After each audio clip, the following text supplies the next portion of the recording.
I thought he was shit. He genuinely built what, like, maybe not the first, but like one of the first super teams of VL. So like when he wants something, he's gonna get it, and if you don't do it, he'll find a way to either make you do it or you're gone. All your names to your face, and you just sit and take it. Or well, they would you would just sit and take it because you want to win. You're on a team. Never has been and never will be somebody in this league that I despise and genuinely feel a little bit of hatred towards.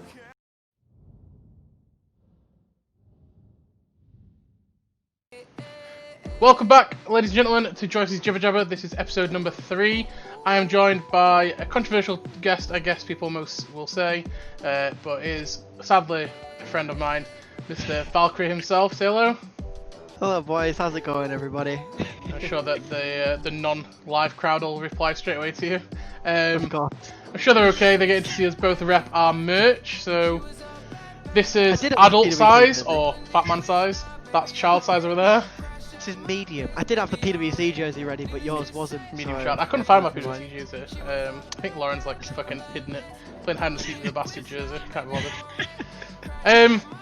So first off, we'll introduce drinks and then we'll get into the music thing. So tonight I am also drinking some Kopparberg again. For anyone that has to question my Kopparberg choice, I'm going to try and record 3 of these in a weekend, and I've just been at work and I've been up since 7 AM. Southern Comfort might be the next one. We'll see. Mr. Valk, what are you drinking? I'm on Captain Morgan's and Coke. Is that spice rum, normal dark rum? Spiced. Yeah, spiced. Good choice. It's my one of my go-tos. So it's a nice little cheeky drink. Refreshing. It is indeed. Yeah, I agree. I just lost my train of thought. I was going to say something. Totally slipped my mind. That's what I was going to say. People throughout the video, you may hear me call my guest Jamie, or Valk, or Valky Doodles, or Valkyrie. It's all the same person, so try not to get confused. We've known each other a long time. It's a lot of names. And I like to use first names with a lot of people. So, on to the music choices. So I can look through, you've got not too many artists, but obviously a spread of songs. So talk us through why you picked these songs, and I'll give you a look into what I picked tonight. So, I don't know, I've got a mixture.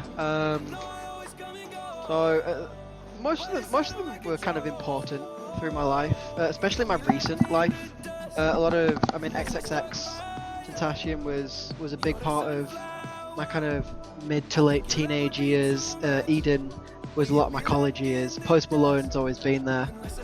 Juice WRLD as well, similar. A lot of rough times and a lot of good times spent listening to this music. And I felt like it was a little bit depressing, so I threw some Lil Dicky on there because I've been really in love with this song recently. I found it again after a couple of years and I'm back on it. What I will say, someone will point it out eventually, I'm sure, so I'll probably clear up now. The XX song that says "Everyone Dies." ... There is a longer title. It just doesn't fit in the box, and I can't be asked to resize it. I've also Everybody Dies in Their Nightmares. Yeah, and I've got Arctic Monkeys, "The View from the Afternoon" down there. But I put "The View ... So again, it doesn't fit. So that's where I cut it. So the songs I chose, I wanted to go for more of like a kind of, and all of them are a bit more up tempo. So sometimes I have some chill. People throughout these will probably realise that a lot of the songs I use or listen to are very varied. Like I'll listen to anything that can vibe with it. So nice little mix. But notable shout-outs: Linkin Park, Numb Encore. If you haven't heard the Jay-Z Linkin Park album, fucking go and get it. It's such a sick album. It's all the classic Linkin Park, but Jay-Z's on it, and he just fucking. I love it. Right, on to what we're here for this evening, or this podcast. Joycey's Jibber-Jabber. Such a classic name, by the way. JJJ is what you call it. I like it. So we're going to talk a little bit about your history. Now, before anyone comments, yes, I do plan to have some newer guests on rather than just all the fucking old cunts that keep to be recycled through everything, like Ice and Wavies, obviously, back in the day, and now this shitter. But we will have some new guests, so you can look forward to some of them. But we're going to throw it all the way back to the very beginning. Talk us through how you first ever got into first competitive gaming, and then, if that's not the beginning, into League. I mean, I've been around since you've been around. We came up together. We started at the same time, really. Back in the day when I was younger, a couple of years ago now. I'd discovered learning fives through Amy, actually, through Taria. Amy, whatever people know her by, because we went to college together and she introduced me to it. But I didn't make it onto a team.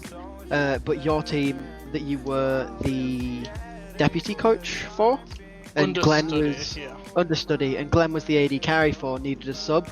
I came in, smashed your game, took your real support spot with my amazing Alistair one-trick moves, 1v9, because I was just the best support in learning fives.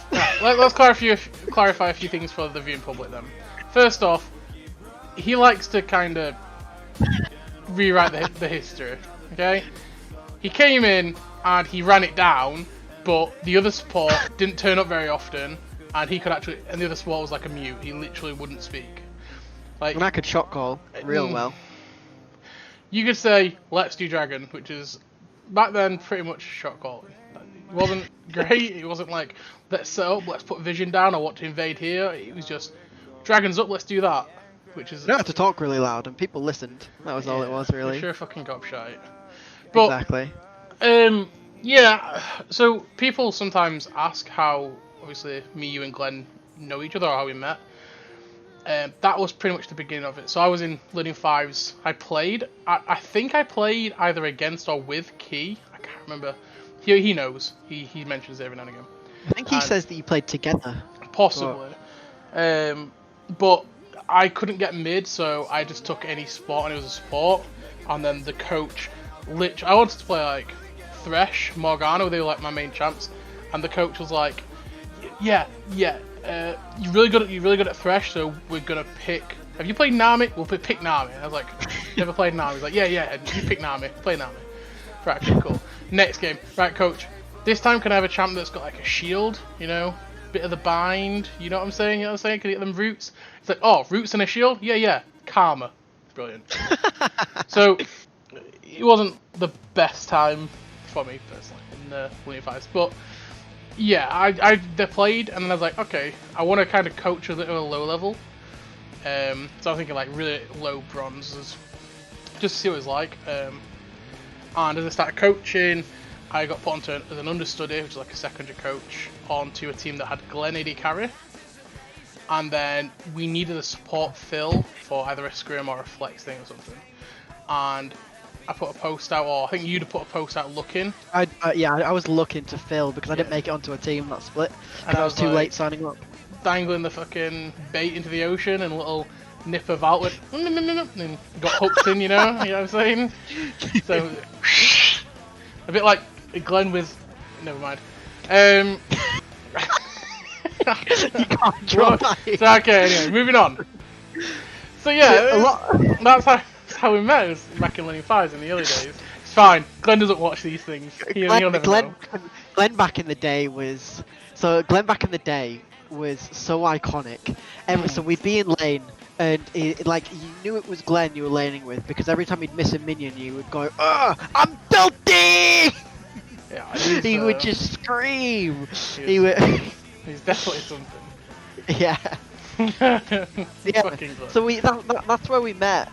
And at the time, I think we should preface this that a lot of this episode, our kind of histories are kind of really intertwined in this kind of part of our lives because we do everything together. When I do these, I kind of try and base the guest history on how I remember it because that's how my brain works, which is really, really good because obviously most of my history is yours, so true. It'll be helpful to keep it going, I guess. So after learning fives, as it was happening, this is around. I can give it a rough date. This was probably around April time. March, April, May-ish, right? 2018, 2017. 2017.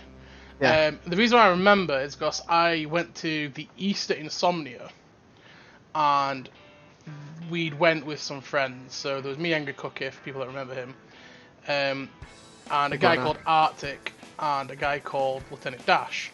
Now, and Pete the Dragon was there too. He was, but we'd met the other two in the previous Insomnia, and we'd swapped information. Like, right, we'll meet up, we'll get PCs in each other. And one night, I remember me and Arctic we'd gone for some food and was walking back. He's like, oh, come over here. So we had a sit down and a chat, and he's like, I've got an org, I want to start an org, but I want a league team. You like league, you're into it.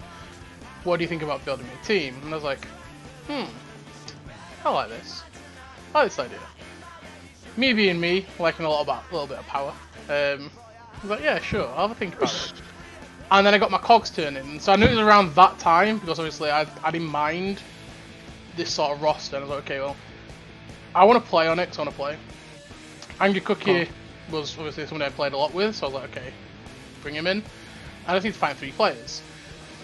And so I was in Learning 5s, obviously just before that, and I was like, well, I know a few people. And I'm not saying that they're going to be superstars overnight, but, I don't know, they've got potential. Some of us did. I mean, according to power rankings back in the day.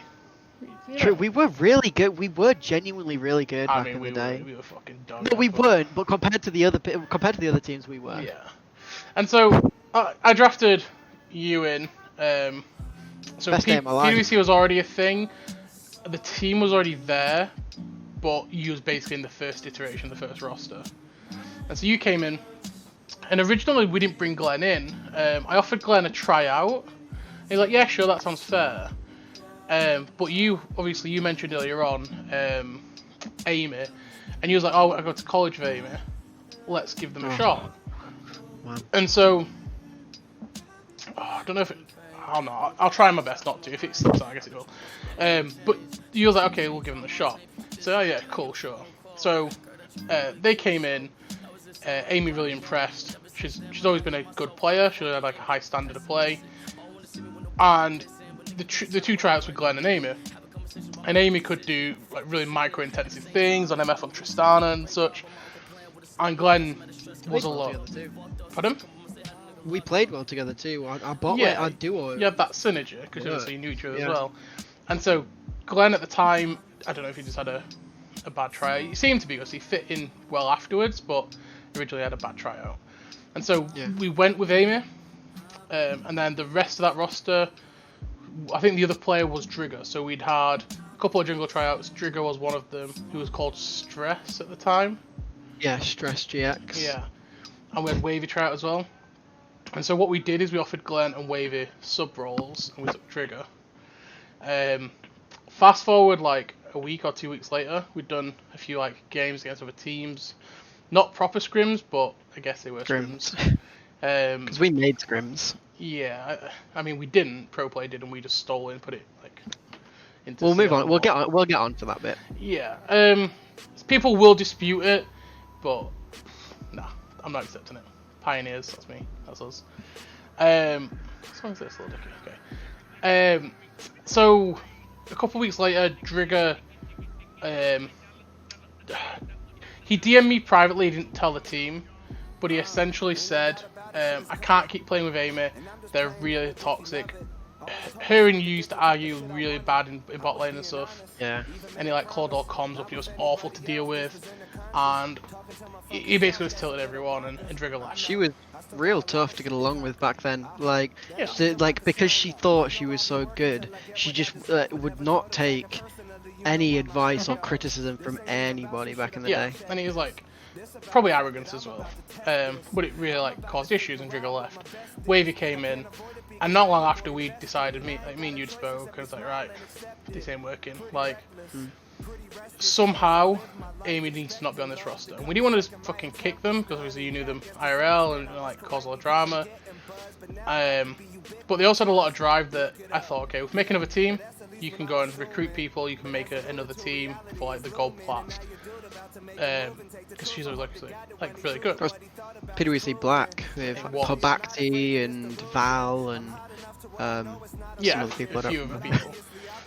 So, and that's when Glenn came in. And so then the roster was Glenn, you, me, Wavy, and Cookie. The original. That was the golden PwC roster. Yeah, that was the fucking highlight of life. Yeah, well, that was when things were good. I remember back when you first invited me to PwC, I ran down because I was living with my parents at the time, and I was so hyped at joining an organization. Obviously, it was all I'd ever wanted to do. I've been playing League since like end of season 1, start of season 2. So I was like hyping up to my mom and shit, and then the whole thing about playing at LAN came up, and man. Well, that's what I was about to get into. So not long after we formed, like one of the goals of PwC was to compete in LANs, so not like the top tier going for like the 2,000, 5,000 prize monies and stuff, but more like the open ones where the lower elo teams played. But for a bit of recognition for the org, obviously, so we're competitive. And so we went to Insomnia, the next Insomnia, which was I-61. 61? Yep, got all the stickers on my PC, 61. So I-61, and we went signed up for the league tournament, and then we found out on the day that there's 2 tournaments. So on the Friday, and yeah, I think on the Friday, that's the Friday was the big one. So big basically one. Everyone plays in the Friday, and then the top like 6 teams move so on yeah, to the that's Saturday, the right? knockout. But originally, what it was there was an open, which is where all the lower people played, and then there was like the pro one, where all the diamond and master tier teams played. And so we were going to play for the small one. So we got there and they said, well, we don't think we're going to have the numbers for the small one because nobody signed up. Do you want to still play in the proper one? I was like, okay. Wavy couldn't end up coming. I think he said in the last podcast, but basically his grandma passed away. So we drafted in... Mapillion. No, that wasn't that one. It was Mapillion. No, because we had James play. Oh no, James played because Angry Cookie couldn't play. Yeah, that was when Mapillion came in. He was high gold at the time, but we were all legitimately. No, like, I think he was plat. Well, he might have been low plat, but we were all legitimately low bronze, high bronze, low silver, playing against platinum, diamond players. Yeah. And so we were like, okay, let's see how this fucking goes. Jesus. So we had a mid lane main who was like a lot higher elo than us, playing in mid, playing jungle. And then I was in mid, James was top. And my IRL best friend was who had basically never played the game before, was playing top lane. So, and there was 32 teams that entered, amongst various reasons, which I can't bother to get into, plus it diminishes my record.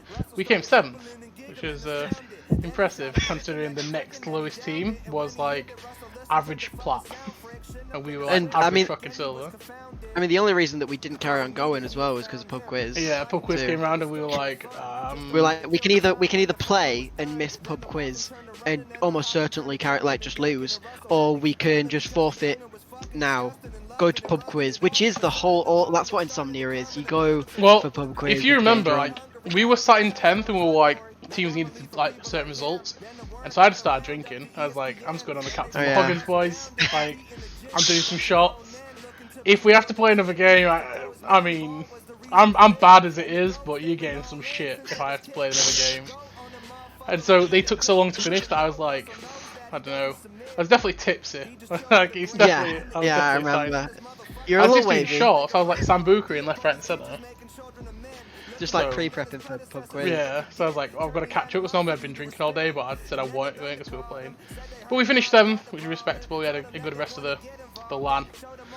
And then that's when, as we came back, Complete League started. Well, not started, but we joined the next split. Where that's when we've touched on it previously, so I don't want to go too much into the whole Complete League because I feel like we'll just be reiterating it a few times. But essentially, what I do want to touch on is the whole Ice rivalry. So obviously, he talked a lot about you and his. Yeah.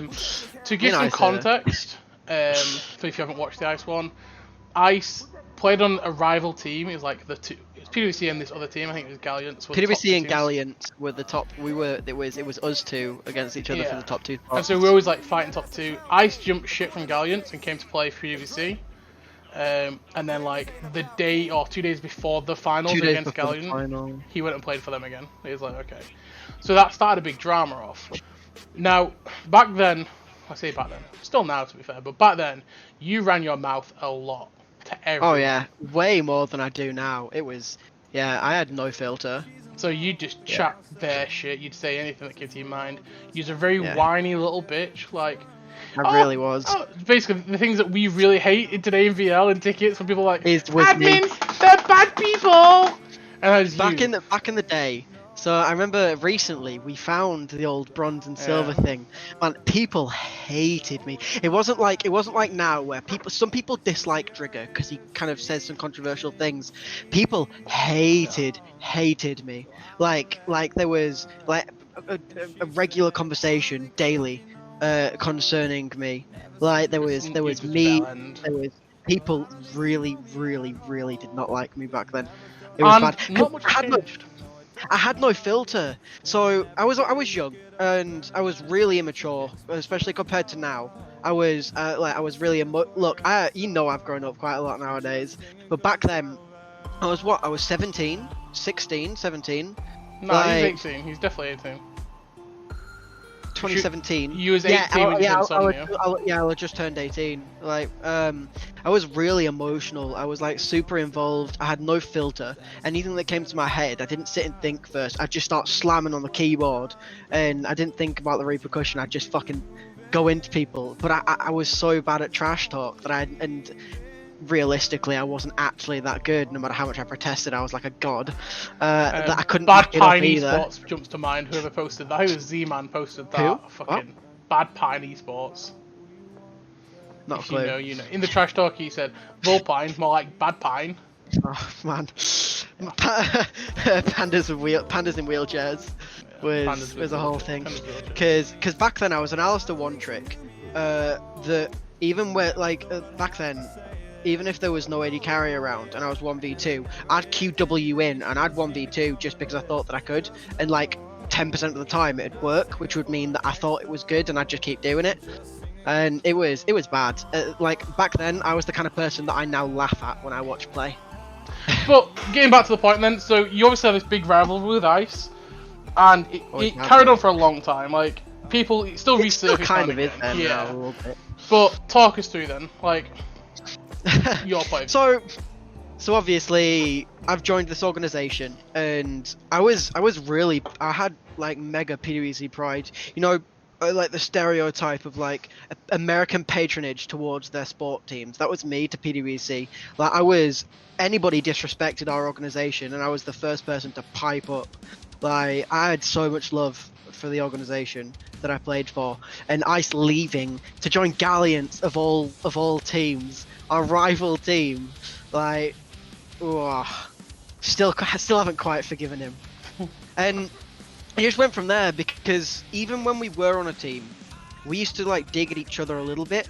And from when he moved to when he like left to go to Galliants, like 2 days before the final, like there was no holding back. Every day there was like back and forth in general. Like we really hated each other more than anybody else or like anything else in that Discord. We clashed real bad, which just continued because we just I mean, we get along now. We'll get onto it later, but there was a turning point where we get along now.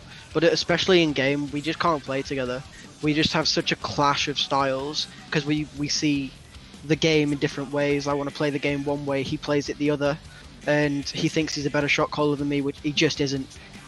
He just isn't, especially nowadays. But back then, nah, he couldn't even hold a candle to my shot calling. He was crap. Sorry, but he was. One of those two people have won multiple divisions. I mean, one of them also got out jungled by Bodgson the other day, so, you know. But Godson can't out jungle anyone, so. But yeah, I mean, Can you possibly out jungle someone if they don't know what they're doing themselves? That's what Ice had to compete with. Know what they're doing. Like, how do you track someone's pathing if they don't know pathing? But I mean, so that carried on, and then that carried on, and it got worse because they were winning and we weren't.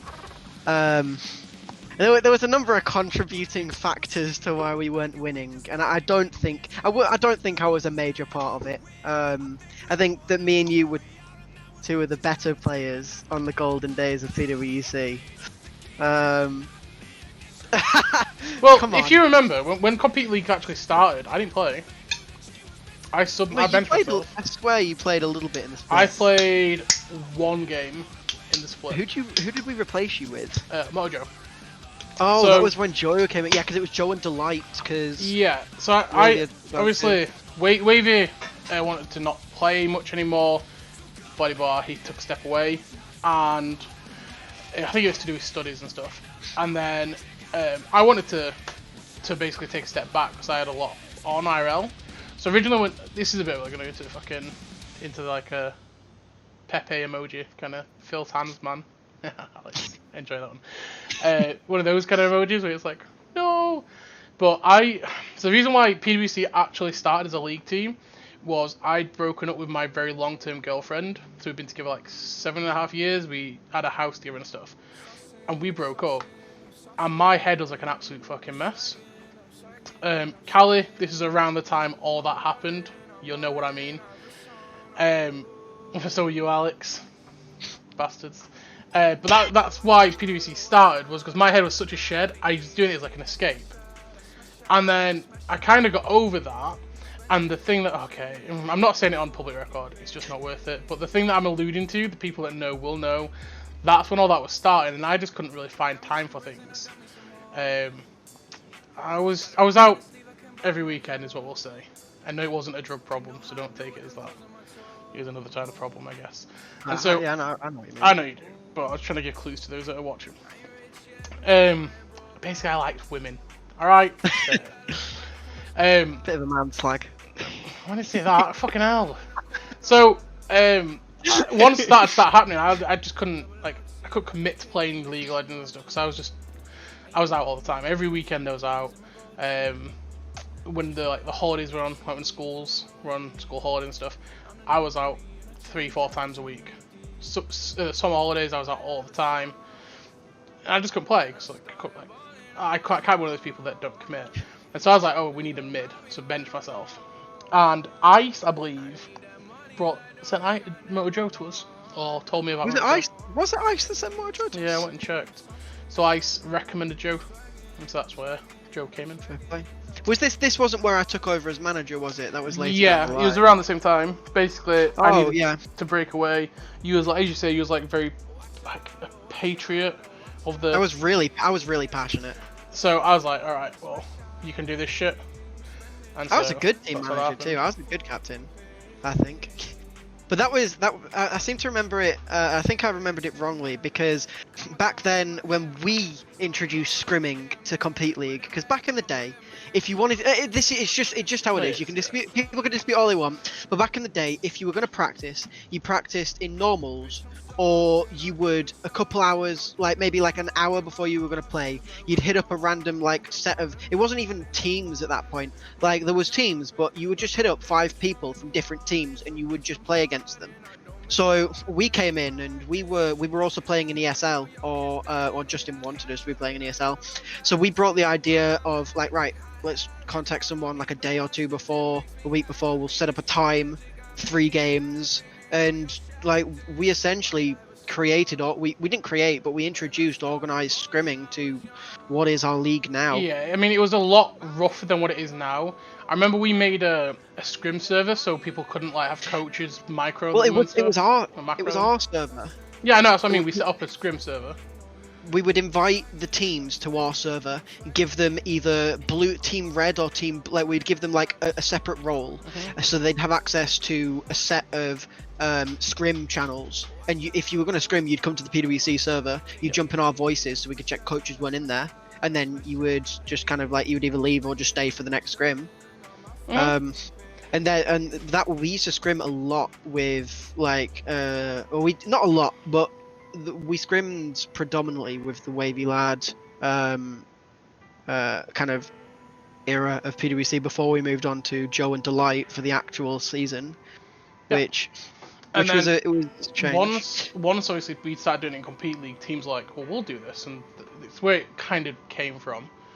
I spoke to many people from PWC days, and they also verify that people didn't scrim. But as I say, people will debate it. People will say I'm wrong and you're wrong, and so be it. Can't be asked to have that argument, I guess. But yeah. But so, as documented, with Ice and a little bit of Wavy. Obviously, Compete League went boom.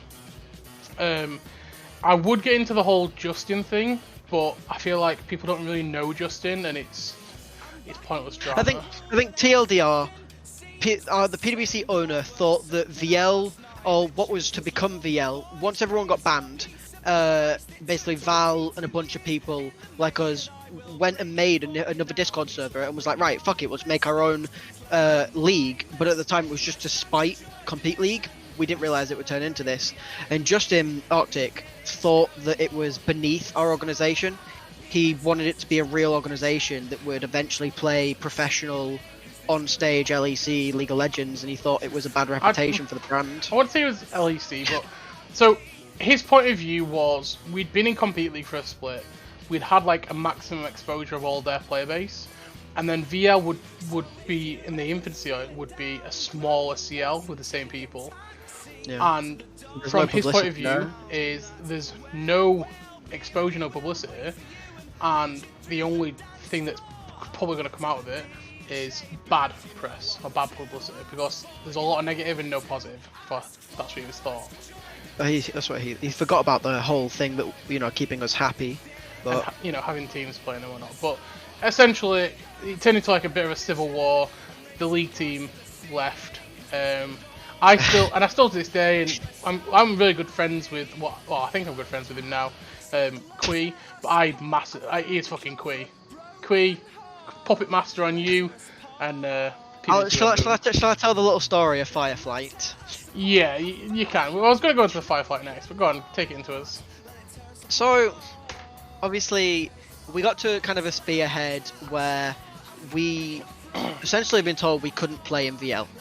So, being the manager of the League of Legends team at the time, I said, right, this is what we want to do as a team, and it's either we do it underneath the PWC name, or we'll just leave and make a different team and do it anyway.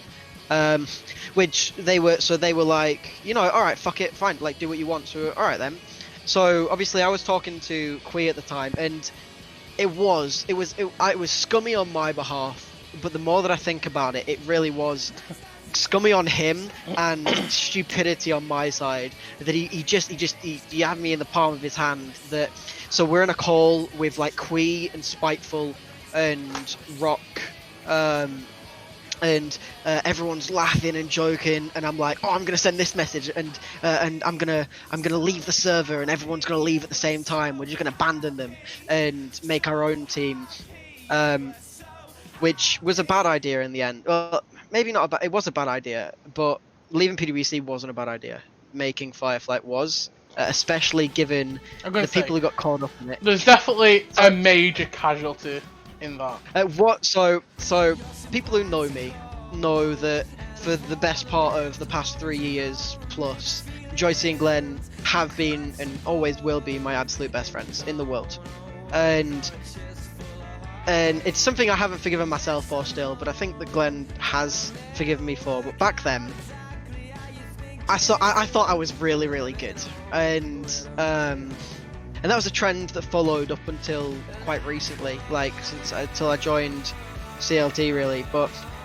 And because I played a really aggressive playstyle, and Glenn was a really passive AD carry, and in my opinion, he wasn't a very good AD carry. I think he's a good support now, but there really wasn't very many merits to Glenn AD carry, and I attributed my lack of success, because all I ever wanted to do was win. Even up until when I stopped playing recently, all I ever wanted was to win, and that was a very public thing. And in my mind, Glenn was the reason I wasn't winning. And during the whole leaving PWC thing, it just became, not on purpose, but it just became a huge casualty that this whole thing happened, of us leaving and making Fireflight without anybody even telling Glenn. None of us told him it was happening. No one sat and said to him like, look, you're not going to be playing on this new team and we're going to be leaving. We just did it, and he woke up in the morning with an empty PWC server, a bunch of stuff in the Discord about a new team being formed, and not a single DM from me telling him what had happened. So, I don't know, back then, it came across very much as if you didn't respect him, and I remember also talking to him and his point of view, but it was very much like you didn't think he was a good enough player at all.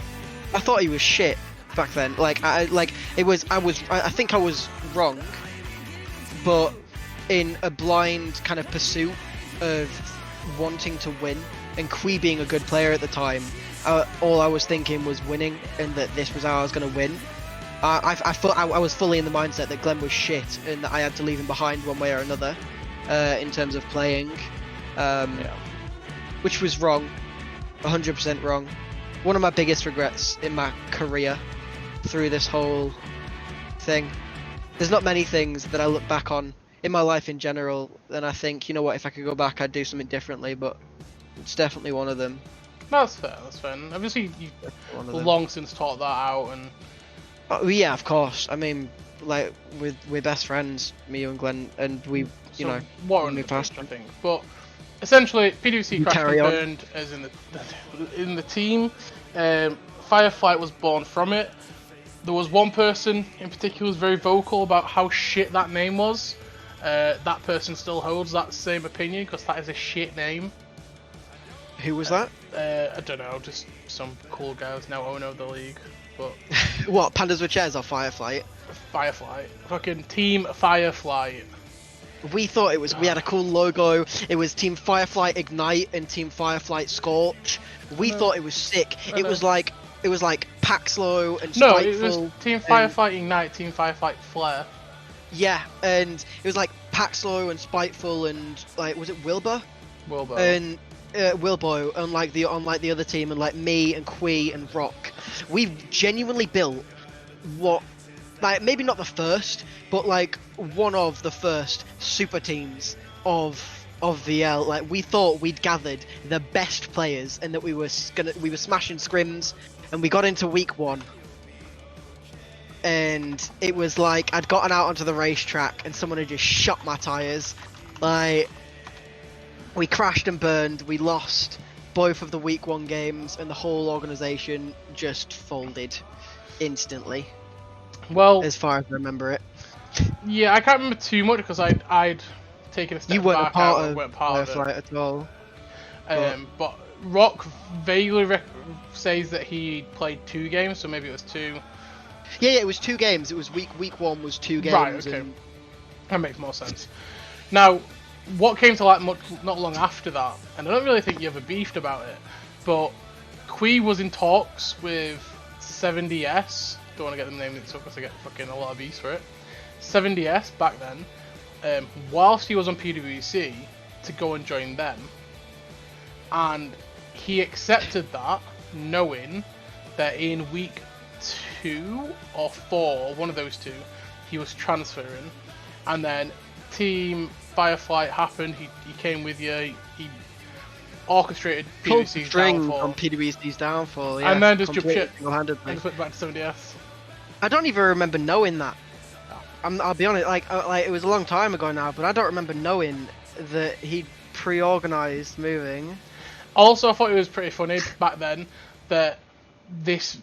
I swear, Kui. I still remember confronting Kui about it. He said it wasn't him who made it up and someone told him, but then team that we played on for that split, we were okay. Yeah. We were good. We got good power rankings. Me and Rock were the 2 of the better rated players in the league at some point, because we played in a duo together. Yeah. And to give timeline in terms of where I was at this point, so this is where I'd applied for staff team, and I was like, okay, I want to be an admin, so I went to apply for staff team. This is when I basically went in as ICE came out. For people that watched that last podcast, we touched on it.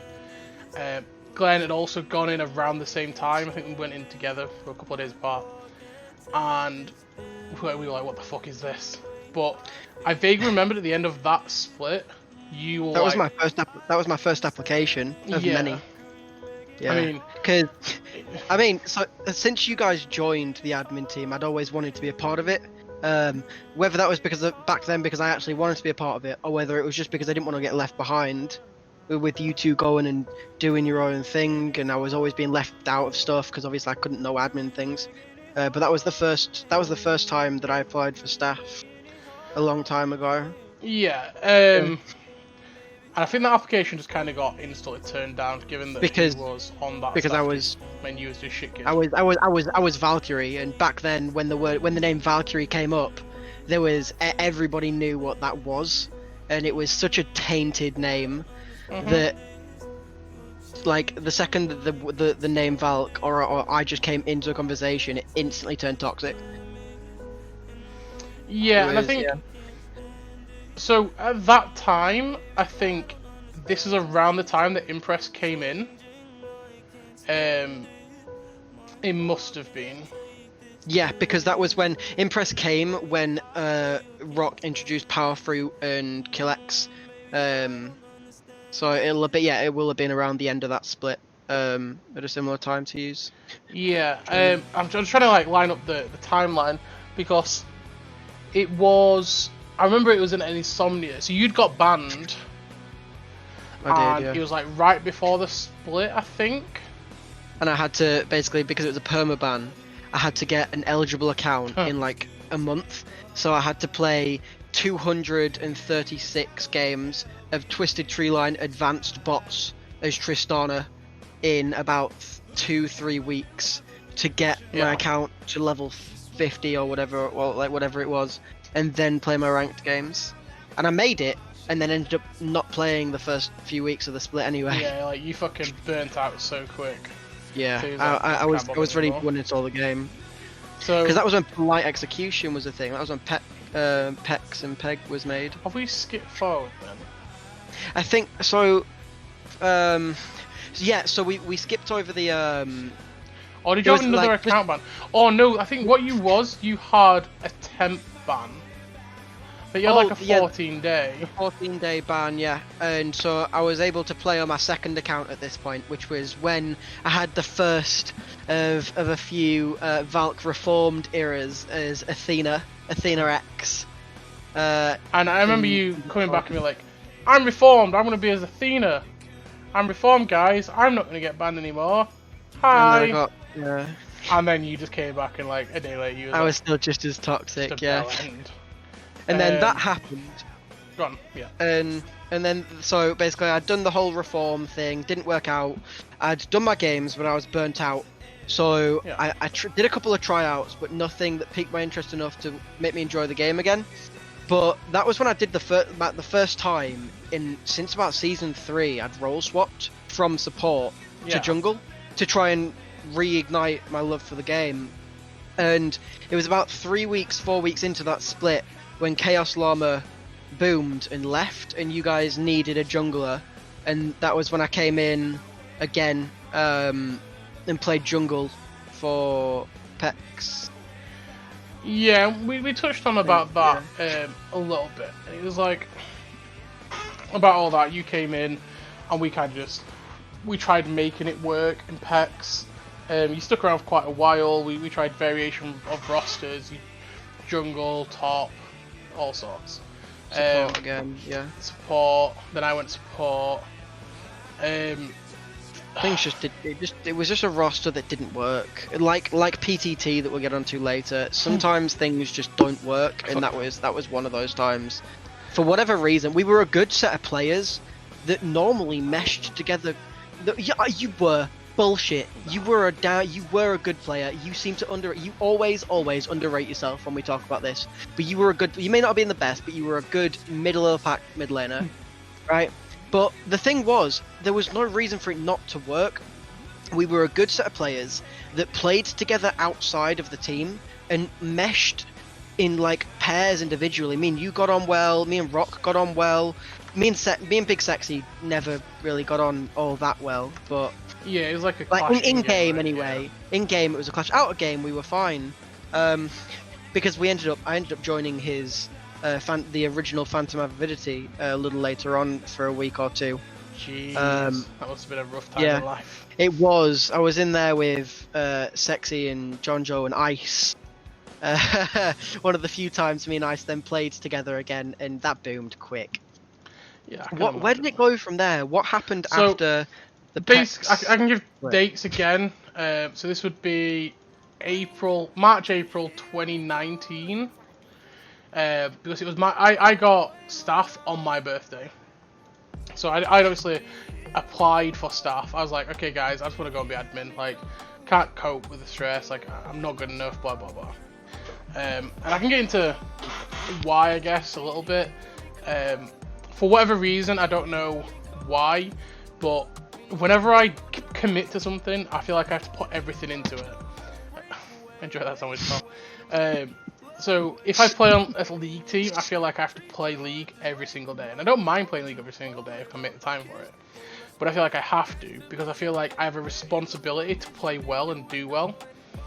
And so whenever I played on teams, and even like recently on PTSD and whatnot, I felt a lot of pressure to carry. You always have done. Yeah. And always. I don't feel like I play a particular carry style. I feel like You're a utility mid laner. Yeah, I feel like I bring a lot more of like a secondary support kind of role. Like what Bjergsen is now for TSM. Yeah, so I'm very happy to play, and I can play. I feel like I can play them well. Champs like Galio, less so Lissandra after he doesn't play Aftershock anymore. I can't play Lissandra Aftershock. But very like relaxed kind of play styles. Vigal, where you play with Cage most of the game, and those kind of champs. Whereas I'm not really the type of person that's going to take a LeBlanc and try and fucking 1v9. Like me in jungle. Yeah, like you're a facilitator, not a playmaker. I usually work best when I'm with somebody who's on jungle who can carry. Me and Ice have done Clash a few times, and we work really well synergistically because I know what he's doing and I can support what he wants to do, and then we get leads into the other lanes, which is really good. And then any like really aggro jungler I play really well with because I can let them camp my lane, take the kills. That's fine. That's why we used to work in solo queue. Because I just camped mid lane on Nunu. But then we didn't ever do anything with it because I'd have a lot of kills and I couldn't really commit with it. But the point I'm getting to is that psychologically always had effect on me because whenever we didn't win, I felt very responsible, even if it wasn't my fault. Even if I like had a flawless game, didn't have any deaths, I'd feel responsible that we wouldn't win that game. So I was like, okay. I tried to support, so I feel like I wouldn't have that pressure, but I still did because it was like it's my job to win the lane. And sometimes like I'd make the plays, but Mike wouldn't follow up on them, and we'd end up losing lane and stuff. And I'd feel responsible for potentially wasn't just my fault. And so I was like, okay, can't do this anymore. Gonna go to admin. So Glenn had been tapping me up anyway. He's like, come try admin. I was like, okay. I mean, that back then, that was like, it doesn't really happen anymore nowadays, or at least it didn't in CLT. But back then was the era of apology messages. Remember, you'd have a bad game on an official day, and you'd go in, like not you, but like people in general back then. You'd go into your team chat and you'd write out a little message, a little stoppy message. Sorry, I let you down, boys. Like, and I was just like, so I went and applied for staff. I got staff 6th of April. And I said this on the ICE podcast, I think. But I was like, 6th of April. I remember it because it was my birthday. I got mod. Hyper overruled the vote, and apparently this is why Nekotas left staff team. Because Nekotas is like, if he gets staff, I'm leaving.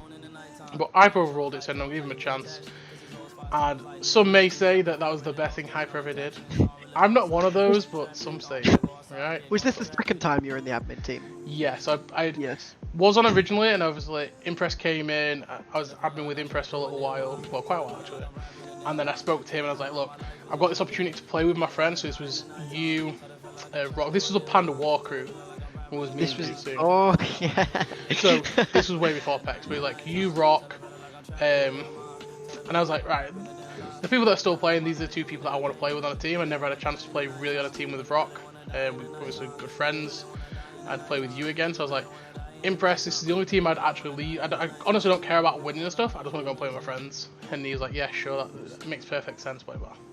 And then I became a shit kid, and yeah, started trolling people, and then you went back to the admin team and you reformed. This was the second application, but this was when I got the permaban and I had to play the Tristana games. Yeah, so because you had to do the game for Cataclysm. PEX. Yeah, you came back as Cataclysm.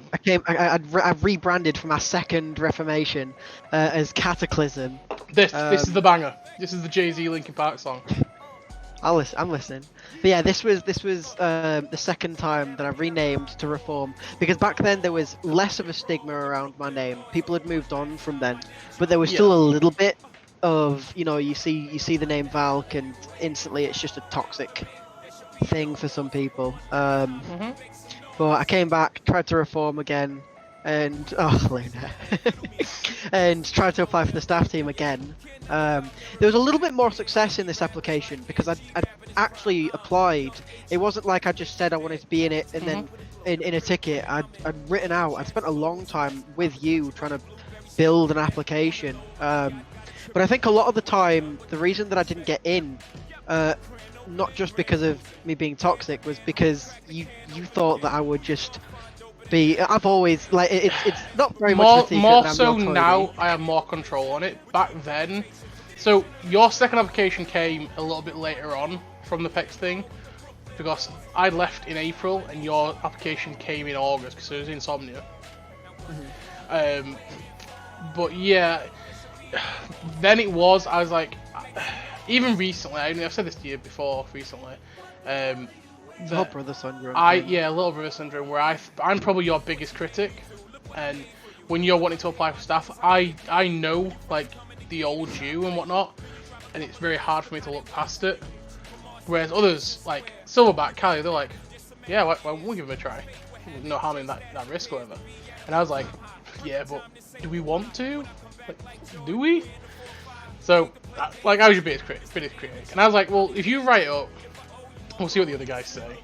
Yeah, it was this latest application was I thought it was a really well put together application. I had no input from anybody else. You sat there while drunk and sulking, or like in a fucking. Oh, not this one. Oh no, I mean the one that actually got me on the staff team. Back then, no, it was back then it was a bad one because I had like the first problem was I consulted you to help me make my application, which further proved your point back then that I was just too reliant on you. And if I'd have gotten back then, for the most part, I probably would have just agreed with everything that you'd said because it's just kind of been a de facto thing of our friendship. Is I just kind of follow you a lot of the time, and I trust your opinion.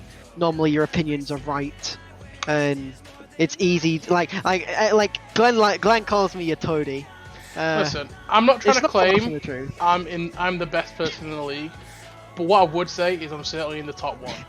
All I'm saying is I spent a long time shilling for hashtag Joycey for owner. Look at her. Look at fucking this. warnings. She's got a camera. That's what it is. Yeah, I know she does. So, yeah. So you that then takes us into after the PEX fiasco. You were like looking for a team. CLT picked you up and like for a day as a sub with Shenzhen, and then I think I convinced you to make a team. Because we needed one more team to fill the slot. Yeah. And I was like, fuck it, you know what? Because previously, over the past couple of days, in the free agent channel, there was a lot of people suggesting, there's like 6 or 7 people looking for teams still, make a team. And I thought, you know what? There's one spot left. Fuck it. If I can put together a team. So there's the first game day was that Thursday, and it was the Wednesday night. Tuesday night, Wednesday morning that I'd made the team, that I'd made pro out of these kind of unwanted players. We were good. Well, you dropped unlucky, and you got fucking. I got. I forgot his name. You got the jungler and the AD carry. Yeah. I've got him right on the tip of my His tongue. name is literally still pro whatever. By the way, in league. Yeah, and so we'd gotten them, but the problem was the jungler, Miwa and Olu. Yeah. Olu there was even a time where Olu didn't turn up to an official VL game because he was playing Fortnite.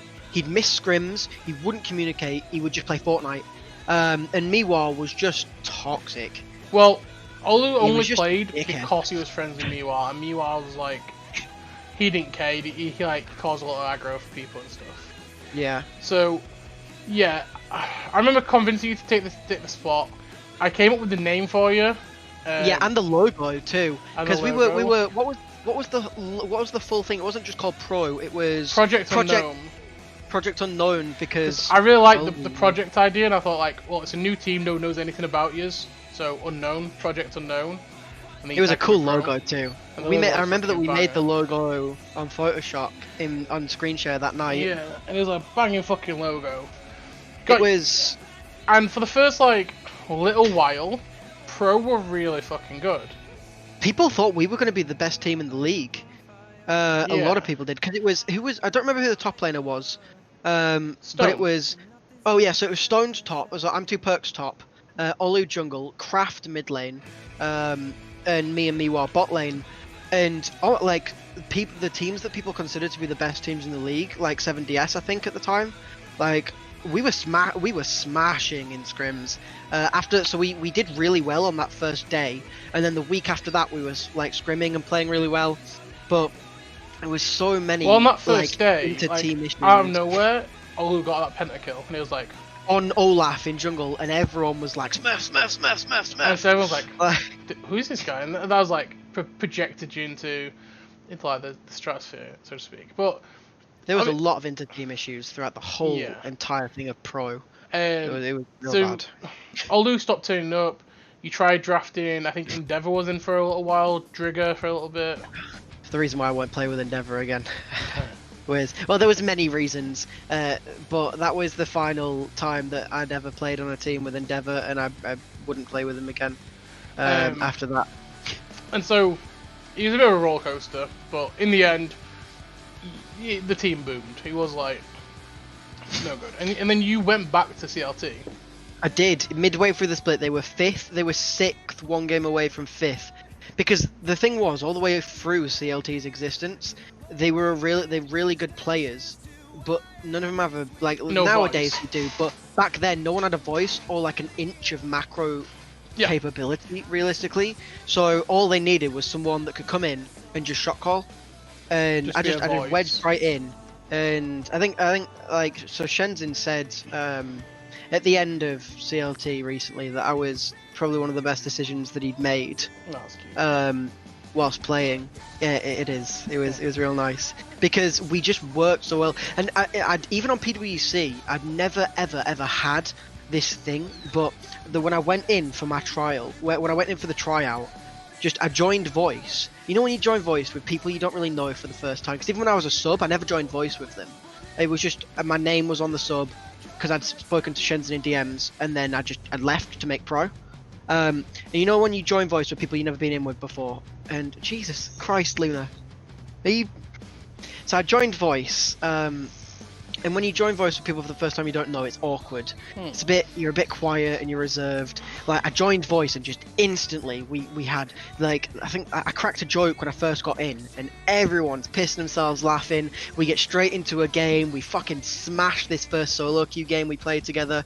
Like our sense of humor is so just ingrained together, and like we just clicked perfectly. I'd never done with anybody before. In VL, in real life, ever. I'd never clicked with friends like that instantly. And it was just a really, really brilliant coming together of people. And I think to this day, I love PwC.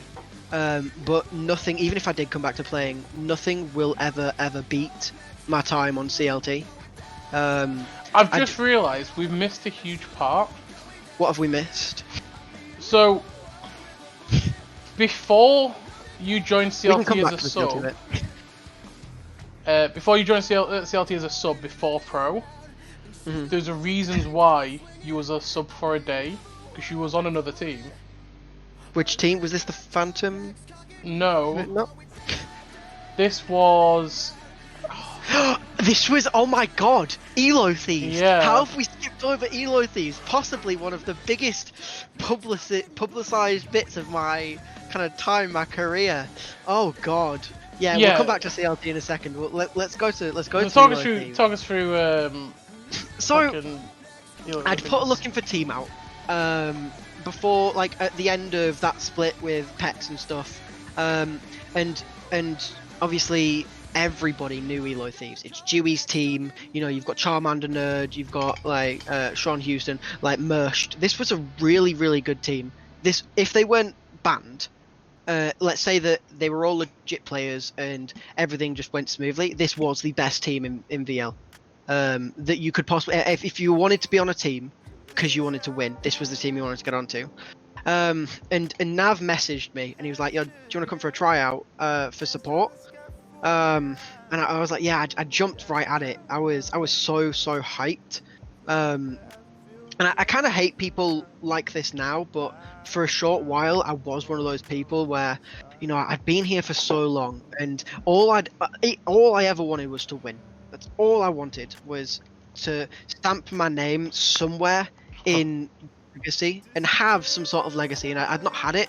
So I was at the end of kind of my rope with that, and I just wanted to win. So I thought, fuck it, you know what? If I have to simp Dewey to get a victory, I'll do it. And I did. I kind of did. I did and I didn't, but I'll get onto it. So I joined, I tried out, I got offered the spot. I was really appreciative as well, because I didn't think that my tryout was that amazing, because the issue was, generally speaking, all throughout my career, shot calling is what I was known for. I wasn't getting picked up for my mechanics. I was getting picked up because I knew how to control a team and tell people what to do and have a strong voice. And that only got better as I carried on playing, because my game knowledge increased and my macro knowledge increased. And at that point, there was a time, obviously people will contest it, but there was a time where I was considered by most people the best shot caller in VL. And there was for a period of time, obviously. So then, but then you've got people like Dewey, who obviously I'm gold 4.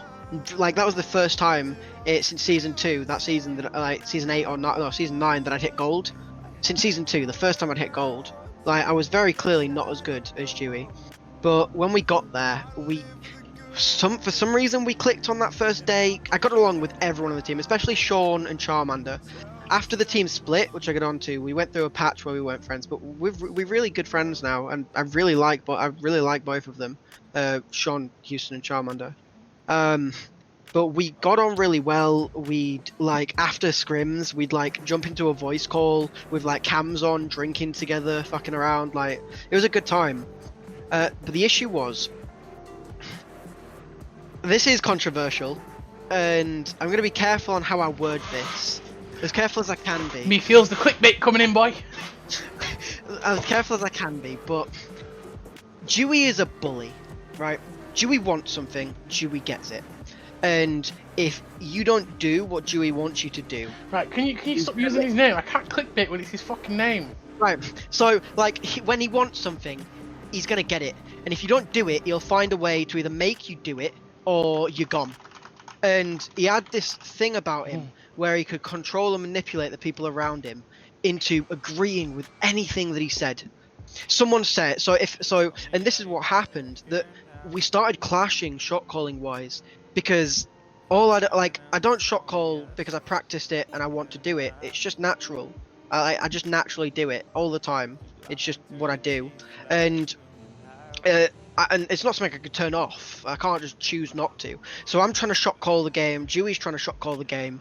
And you've got Merst and Dewey topside, who are this little bum boy, best friends, back each other up. Even if one of them killed a guy, they'd lie in a court just to get him off. They would never let anything go. And we really clashed, me and Dewey. Because the issue was, when somebody on the team did something wrong, Dewey would berate them for it, and he'd call you names to your face, and you just sit and take it. Or well, they would you would just sit and take it because you want to win. You're on a team with Dewey, not because you want to be friends with him, but because you want to win. So you just let him berate you, and I didn't. I wouldn't just sit and let him say shit to me and not say stuff back, and I wouldn't just sit and take it. And he really disliked this, and Nav and anybody else that was on that team can say what they want to, but the reason I was kicked off of that team was because Dewey didn't like the fact that he couldn't control me, and that's why I was kicked off. This is why. So then the issue was, and I get that this goes both ways, I could have messaged them as well, but after I was kicked off the team, these people who I considered really good friends, that we spent a lot of time together even out of the game, didn't even message me. once. No one spoke to me about what was going on behind the scenes. No one even messaged to say goodbye. I was just kicked from the Discord, and that was it. It was just done. We've since patched that up, me and Charmander and me and Sean, and like I said, we're good friends now. But no matter who comes and goes in VL, no matter who I clash with, like me and Ice have had a long time rivalry, but there is, never has been and never will be somebody in this league that I despise and genuinely feel a little bit of hatred towards more than Chewy. He's not a nice person. He's a bad person, and people can say what they want to, but that's my opinion of him. I don't think he's a good person, and I'm happy he's not here anymore. But that's just me. And that was Elo Thieves. That was the end of Elo Thieves. I was subsequently replaced by Cookie Inc., who is just dude. Like, I know he might be a nice person, right? But man, is he bad at League of Legends. Like, replaced by him, and then we versed Elo Thieves in the first week as pro, and we smashed them. And that was the whole all chat message thing. They were really like, because my team pro at the time knew I'd been kicked off Elo Thieves. They knew there was bad blood, so we really wanted that win. And Olu spent the whole damn game emoting every time that he would shit on them. Like, not because I'd said anything to him to do that. He just felt some sort of retribution by it.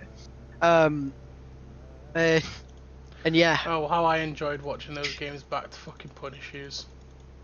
And I mean, like, and I didn't lose in an official game to Cookie since I was like, not once. I think I'd like dropped a game to him a few times in scrims, but like, I know now that I'm not nearly as good as I think I am, or I wasn't as good as I thought I was, but I was a better player than Cookie, and that was the biggest. That was a downgrade. 100. There was no two ways about it. It was a massive downgrade. Okay. So that was the Elo Thieves time. Yeah, so we'll jump back to CLT, and you just say there's a very good place in your heart. You managed to take them from being a mediocre team to fifth to sixth place to semi-finals. Yeah, and you really pushed them on. We had kind of like a little rivalry with DV back at the time. The original DV, they were like the team that played off meta bullshit. That infuriated me. The issue was when I first joined CLT, and after that split, we chilled out a little bit. But they weren't playing to win; they were just playing to have fun. But something about that team drove them to. They knew I wanted to win, and they took that upon themselves to actually give a shit and try to get that dub. And we did. We beat them in the regular split, and then we beat them in the quarterfinals too. Then dropping semis to the WSL that would go on to win the tournament, to win the split. But yeah.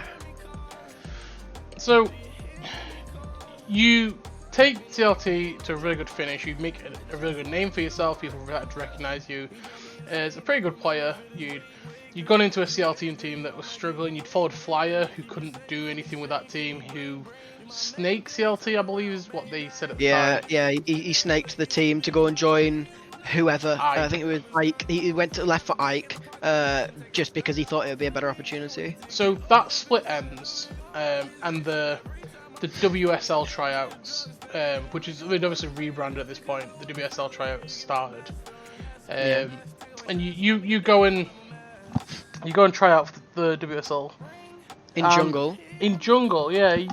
You want to try your hand at jungle. You'd obviously tried it at PEX, realised how great it was to play in such a good team with such great players in jungle. So then you decide you want to go and play in jungle. So what happened? So obviously we'd had this split with CLT. We were really good friends, but everyone we'd been talking on and off about keeping the team together, which is what ended up happening. But everyone was kind of looking at options. Just to timeline this was into season. Are we in season 10?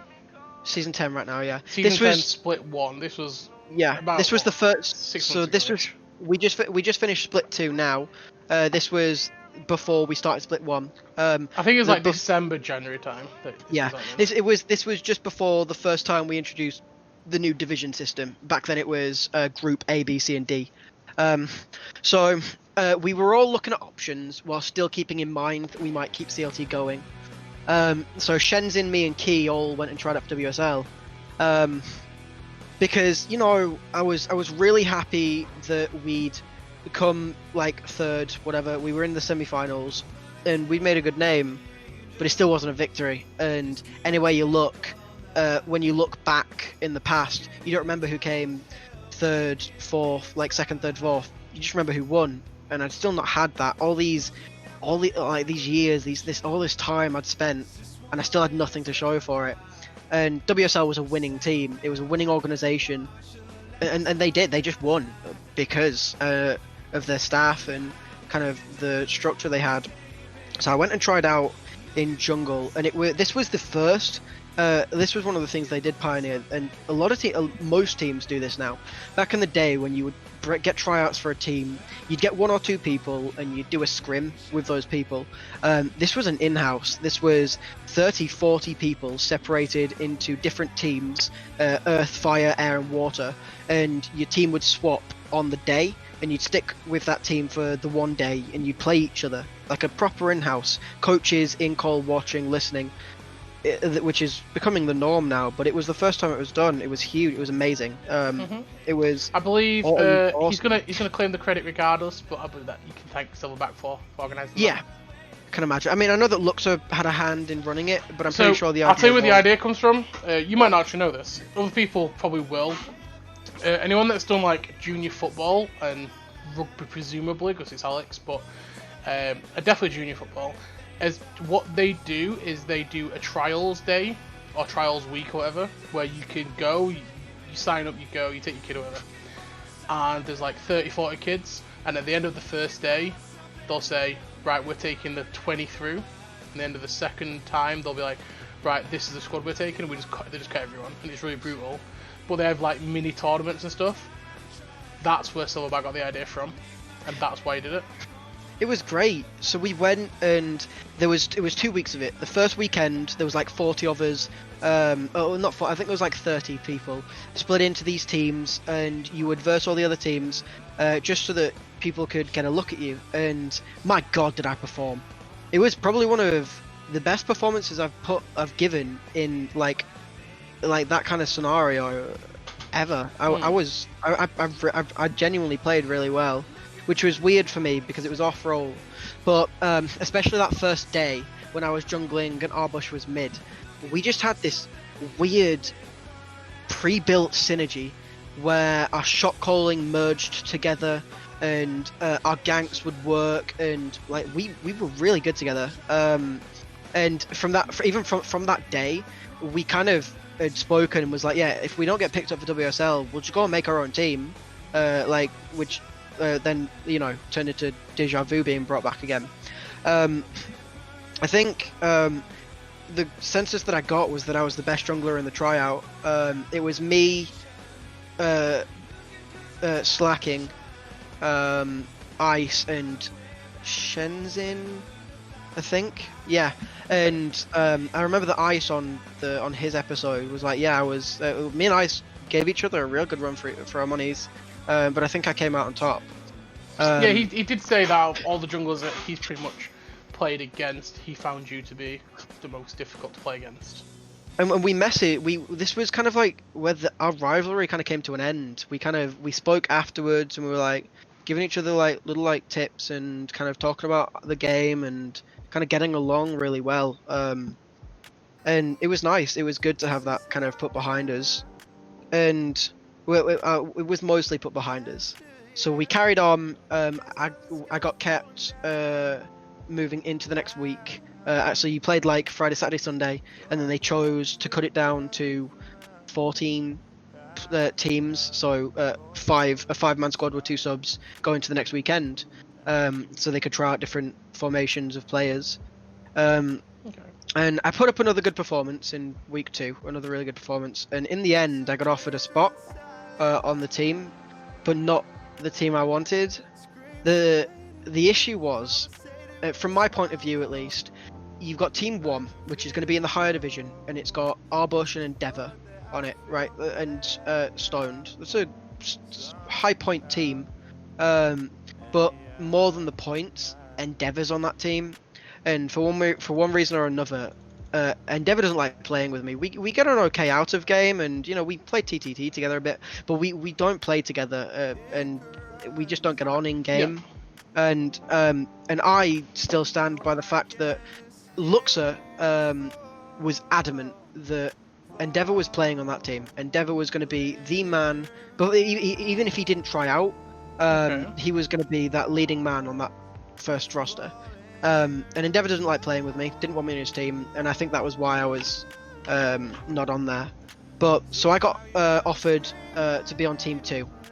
And Ice, someone that I'd been out jungling all weekend, got offered, both weekends, got offered the spot on Team 1, which should have been mine.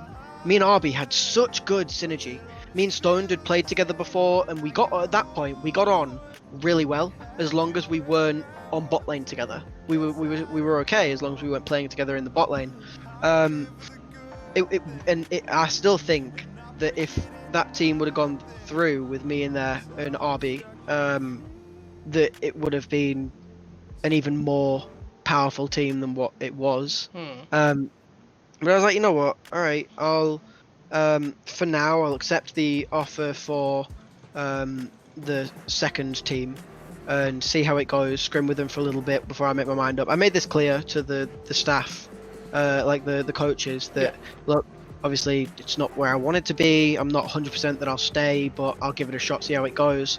And from my perspective, the issue I had with that team was that right from the get-go, I felt so much pressure because no one else spoke in that whole team. It was all me. I was the only person contributing. I felt like I was basically running I felt so much pressure. Who was that team? It was like me, like Stronger, Honest, Towie, and maybe Hopper in mid. I don't think so. I don't know. No, Hopper was on. I don't remember who was in mid. Was it Bauer? Bauer was not mid, but Bauer was Bauer AD carry? Yeah, it might have been. Might have been. I don't know, but so I was on this team, and I just felt such an immense amount of pressure because no one else was really contributing. I was turning up, so all throughout the tryouts, I'd turn up 10 minutes early, and I'd draft for our team. I'd scout the other teams, get the opportunities and stuff, and I just felt like I was a one-man team. The people I was playing with, I felt in game weren't very good. And the issue was, and still is, when I play jungle, I'm not a carry jungler. I'm an enabling jungler. I don't Chewy get was killed. mid lane, I think. Right. Oh yeah, Chewy. So, like, I don't wing. I don't like get kills and carry games. I get other people kills so that they can carry games when I play jungle. And there was nobody that I could funnel that into. And I said, you know what? At the end of it, I was like, it's too much. I'd spent that split with CLT and. I'll get onto it in a sec, but CLT is a really laid-back environment, and I thought it was too much for me. I'm upset that I'm not on the team that I should have been on, rightfully so. I'd earned that spot, and Endeavor and Ice as a point cap, because that's what he was. He was there to keep the points down. Whether just because he was not a bad player, but he was there to keep points down, whether he likes it or not. Okay. And so I said, you know what, it's not for me. And I said, I'm going to stick with CLT. That then took some convincing with getting... Oh, it must have been... No, I think Key was on the upper team as well or something. But then, everyone on CLT was like, right, we'll keep the team together, except Key. Key took a little bit of convincing. But we decided to stay together. And that was when we went into the undefeated split. So, you left the WSL trials. You'd originally accepted, but under the premise that you wanted a bit more time. CLT got back together. Let's get the gang back together, guys. Play one more gig. You originally applied for then Group B, but now... It was Div 2. It was Div... Yeah, that was... So we applied for Div 2, but we played in Div 3.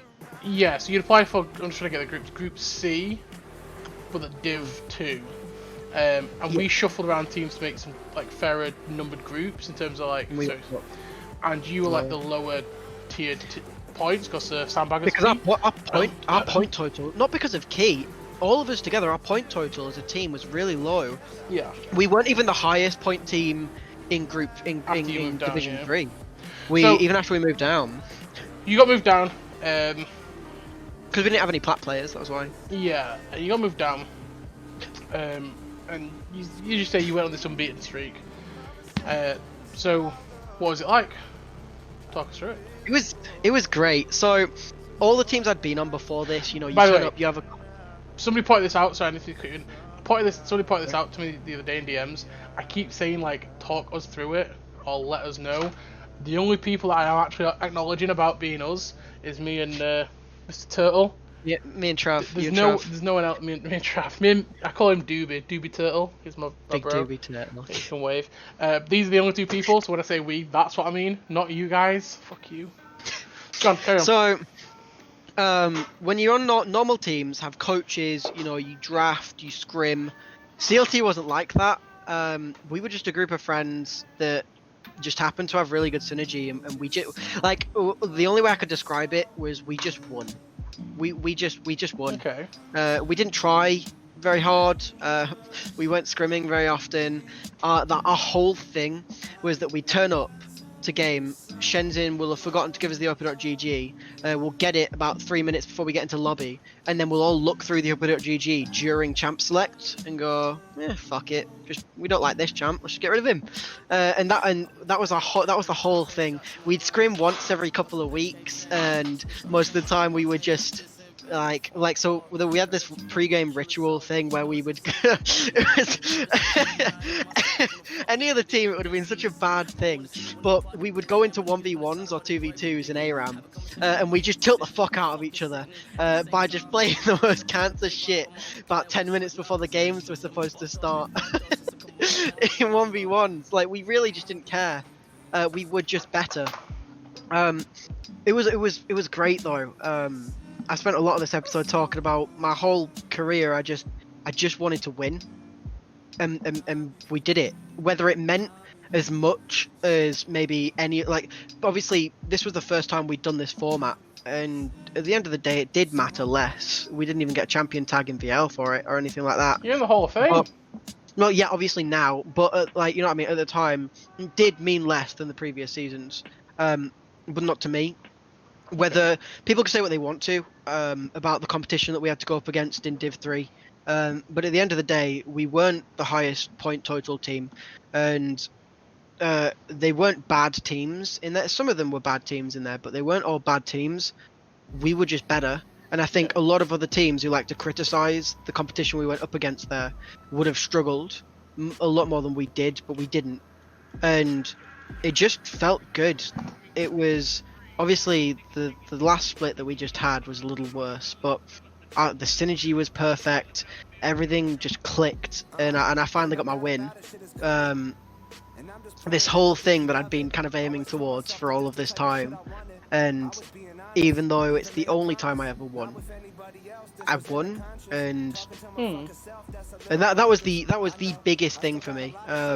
And all of the CLT boys knew it, whether we took it seriously or not. They all knew about my drive to win, and took it a little bit more seriously than maybe they previously would have done. Yeah. Because they knew how badly I wanted to just get away. Oh, did I just lag out or? Yeah, get an O. I think you came across. Basically, they knew I wanted to win, and they put No, we an got extra effort in for it. And so, you have this undefeated split. You are doing incredibly well. You're scrimming teams above divisions and whatnot, and you're doing really well in them. And then split 2 rolls around. You go in, win week 1. You're feeling very confident. Everyone's pretty much nailing you on as going to be the front runners. Should just pretty much walk that division. Tonight, this best of 5 should have been us. I mean, you say that, but no. That's what everyone thought. Yeah, was they, that we'd go in and we'd smash it again. But then I don't know. Maybe the laid-back approach that you previously had caught up with you. So yeah, I know a little bit of insight. So some people in the community know this, but you personally were turning up to scrims, not turning up, but during scrims you were drinking. You'd wait till game 1 started to start drinking, But if it ever went to 3 games, you were just fucking plastered. Because you told me yourself, you was like necking a full fucking drink. Start game I 1. think the issue was, it still is. I'm on the back end of it now, but I've had a really bad. And you know this. I've had a really bad drinking problem for the past couple of months, for whatever reason. And I think there was a lot of factors that went into what happened with CLT, but it definitely was one of them.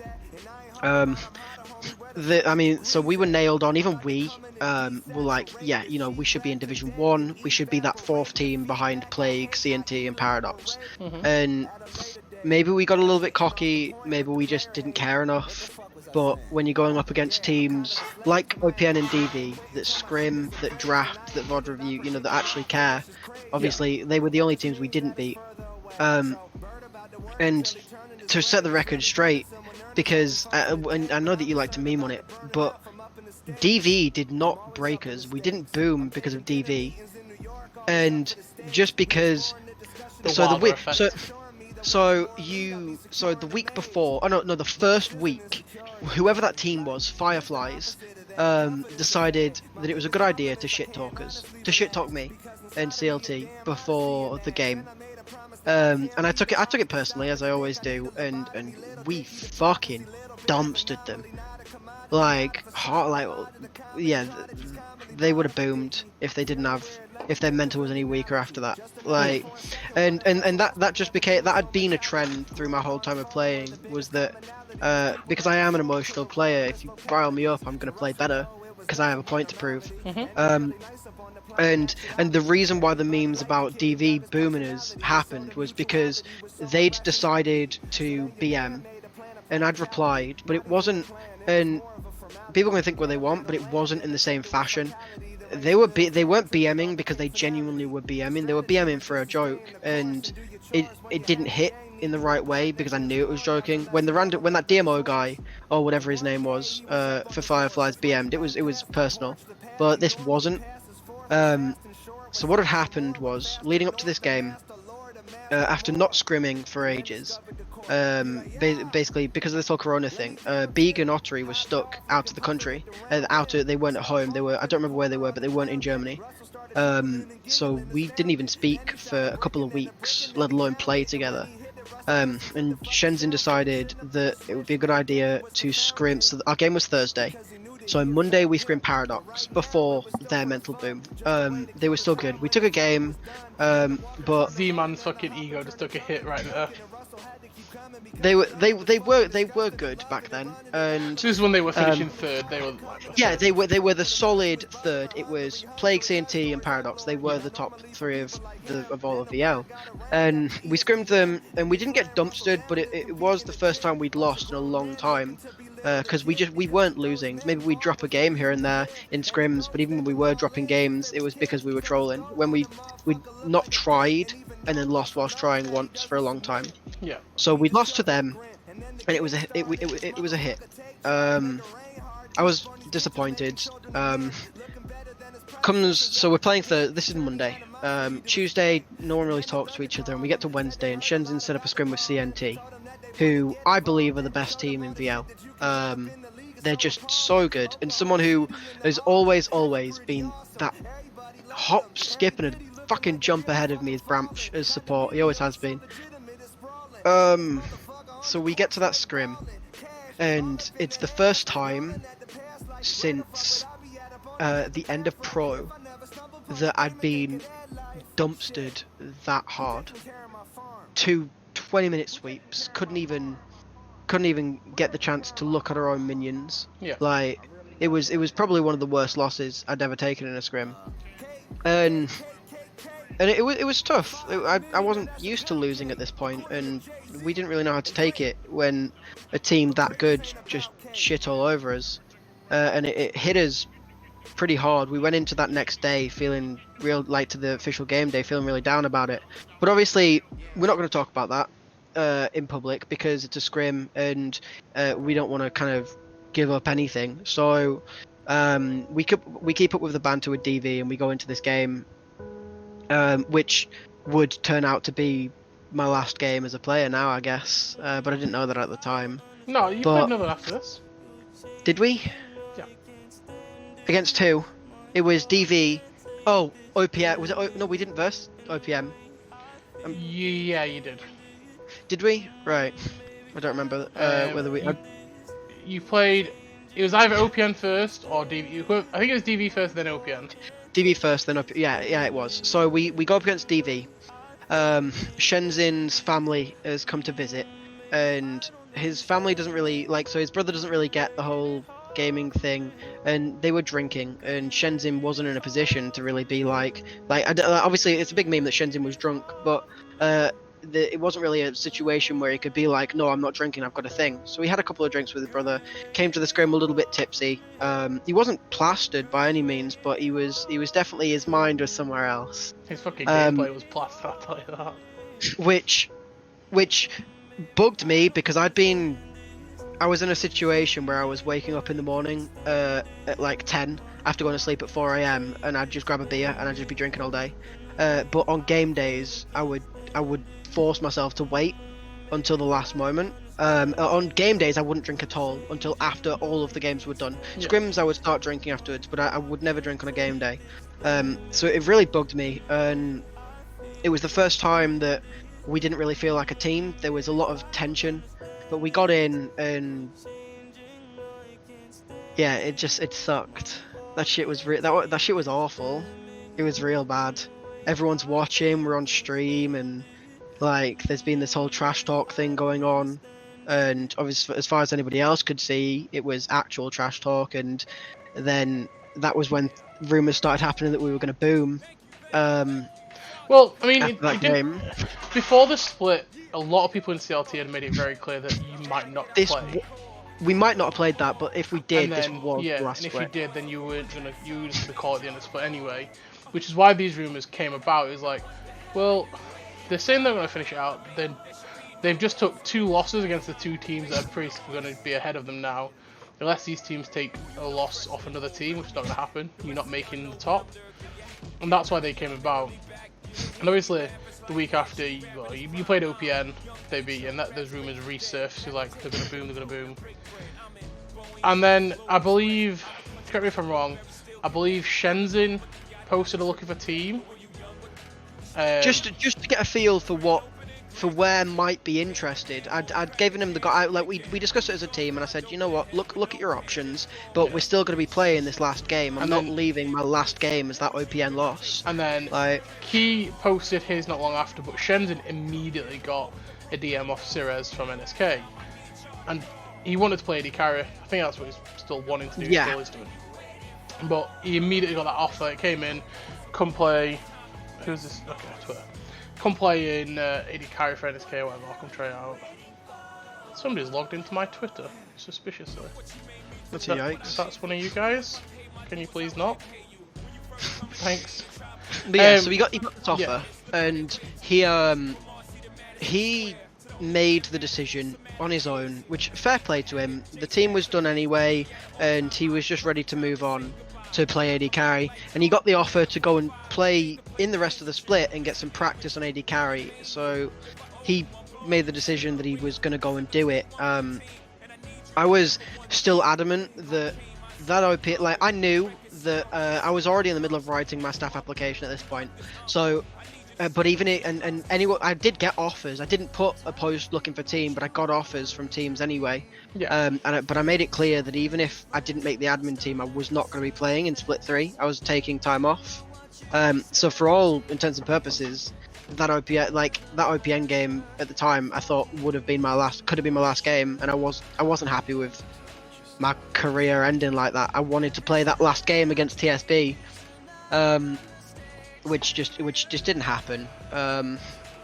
Obviously, people were getting offers. Ottery was done; he didn't want to play anymore, and Beeg was pretty done as well.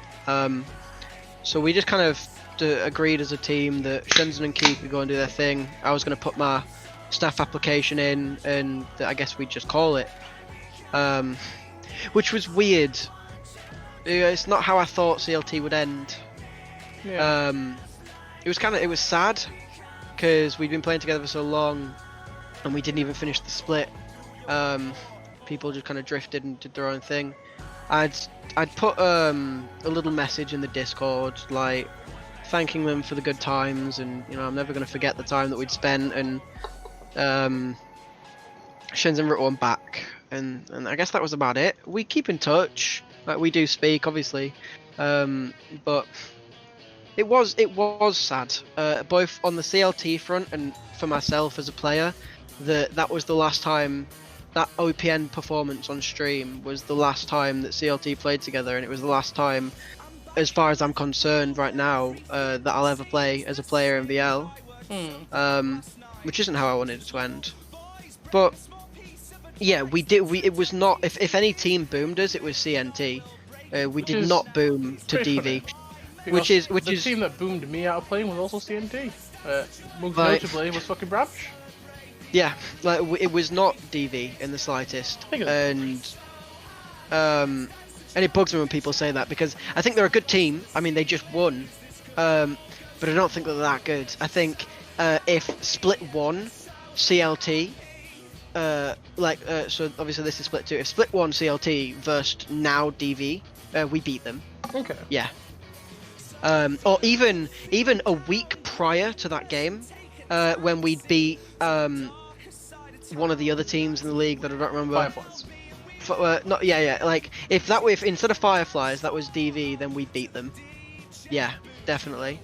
Wrong place, wrong time, bad kind of stuff happening around it, whatever. But that was the end of CLT. Yeah, so CLT dies.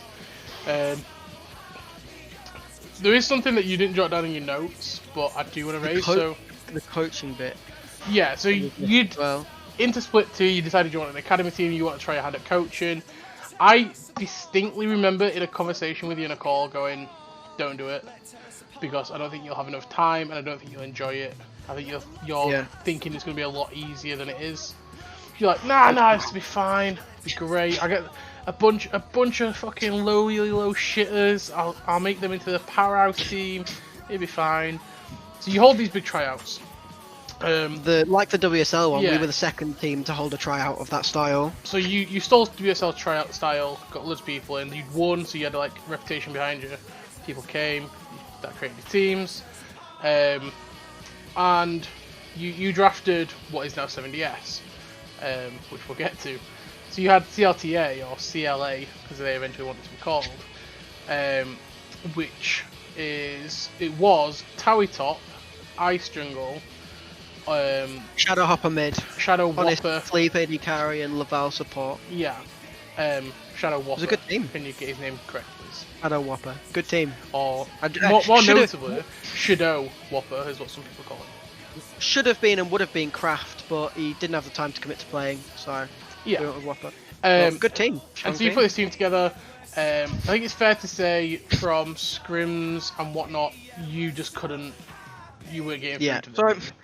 So the idea was, and I know there's been a lot of criticism about making an academy team for a team that you knew was folding, right?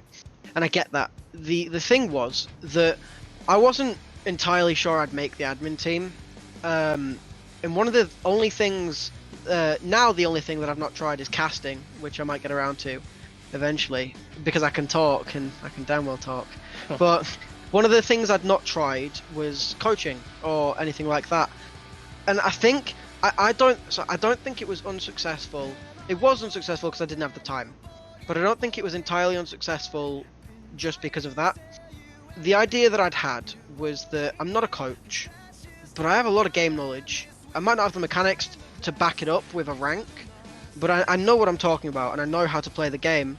So my idea was taking a team like Hentai Haven and teaching people, like when I watch teams like Hentai Haven, I just see the mistakes they make. It's so painful because it's stuff that I used to do and seems so obvious to me now. So I wanted to make a team like that I could teach these fundamentals to and kind of make into a good team. And that's not what happened. We held these tryouts, and it turned from looking for a bunch of players who may normally be overlooked and giving them some coaching to bring them up to a higher level into making a team of the best players possible I to think win. Your ego got in the way. Yeah, massively. I initially wanted to make this Hentai Haven style team of people who may not know the fundamentals very well and teach them. And as that was happening, and there was players like during the tryouts like Copy, who was exactly the kind of player I was looking for, that just was not doing as well as other better players, and I just could not get past my ego and let myself build a team of bad people or like bad players, and that's what happened. Drafting, especially Ice, was probably the biggest downfall of my very short-lived coaching career, because how am I supposed to coach someone and have respect from somebody as a coach who sees themselves as an equal or above me? Nobody who sees themselves as equal or above somebody will be coached by them, realistically. And players like Kraft and Shadow Hopper, who I'd played with and was on the same level as, you know, Ice, Towie, all these people who are on my level or see themselves on the same level as me, there can't be respect there. And I'm not the kind of coach that I just was not the right coach for that team. On top of, you know, at that point in time, I'd just started a new job.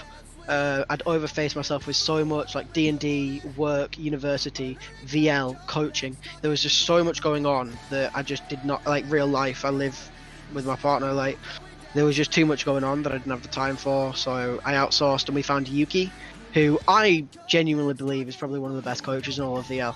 Yeah, I've had several people say the same thing. Yuki is amazing. Although amazing. Okay, I'm just gonna say this. One of the biggest donators in VL likes me to not big him up so he doesn't get poached. So Yuki's really, really shit. Keep donating my guy. Joycey thinks he's shit. I'm telling you that he is genuinely probably one of the best. Shit. If not Genuinely the best shit. He's amazing. Shit. Absolutely awful. If you'd have seen that Stop team of it! players... Your staff. This is that donator. He funds our I mean, what? If you'd have seen the 7DS now, or what was CLA, before Yuki, it was this was a team that would never have been able to compete in anything but the lower half of the division. Like they were really, really bad. And Yuki comes in, and in the space of a week, these guys are beating teams in a division above them. Their synergy is just amazing. They're playing games like solo queue, they're playing together, they're VOD review, like, yeah, they're a really good team. And I can't take, the only credit I can take for that is picking them and putting them together, because beyond that, I imparted no knowledge that they didn't already know. That was all on Yuki. So I think that we get to the end of CLT. CLT folded before the end of the split. Then comes the dispute with CLA, because CLA don't want to be an academy team to a team that doesn't exist. They feel that the main team have led them down a path. I have some spice on this, by the way. I know you do, and we'll get to it. But they want to rebrand. They want to go and change their name. They didn't want to go... Well, it wasn't 7DS originally. It was just an idea that got banded about, and then they were like, well, that'd be pretty cool. And they got Harshy's permission. So then Ice went and got Harshy's permission.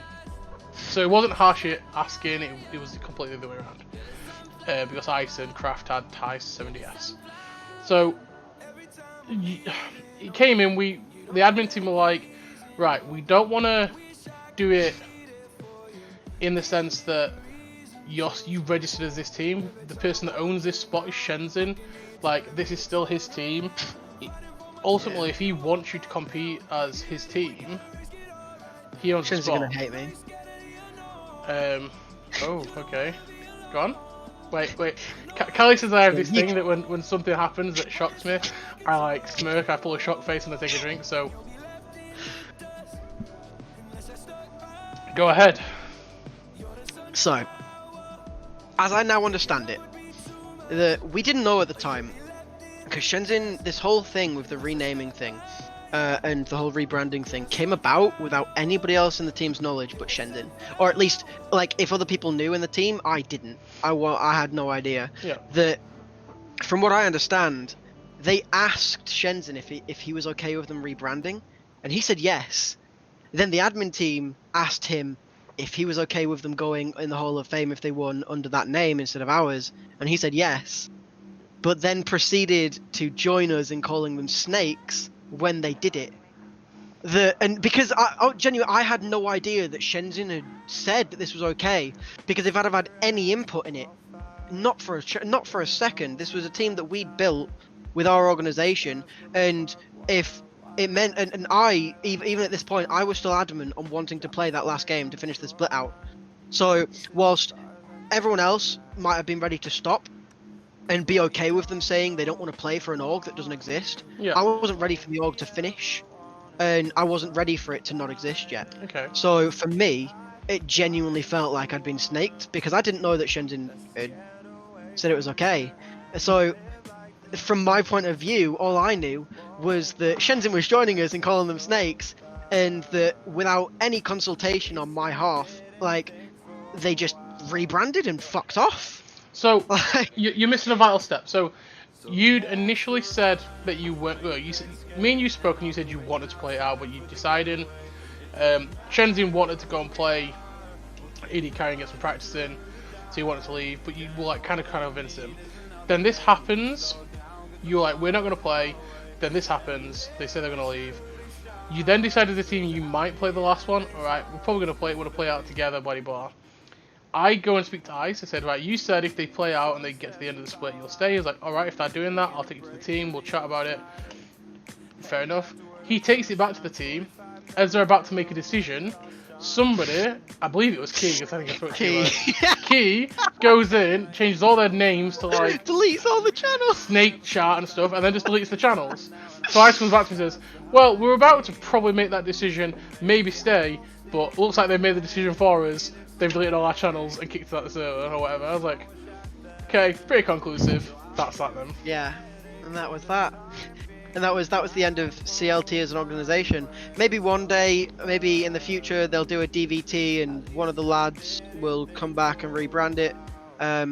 But in the same vein that now 7DS is not the real 7DS, any form of CLT that isn't me, Shenzhen, Beeg, Ottery, and Key will not be the real CLT. That's fair.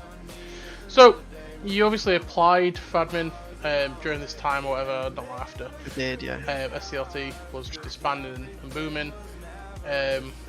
We'd spoken about it quite a lot of the split, and I think, well, I'd said it earlier on, but my view is basically, I'm struggling to look past the previous person feud. that I was.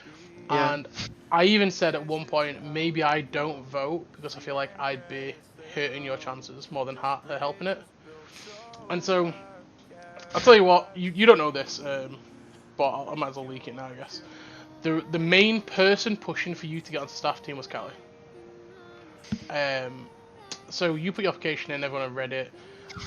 Really good application. I've said it many a time since. I think it's probably been the best staff application.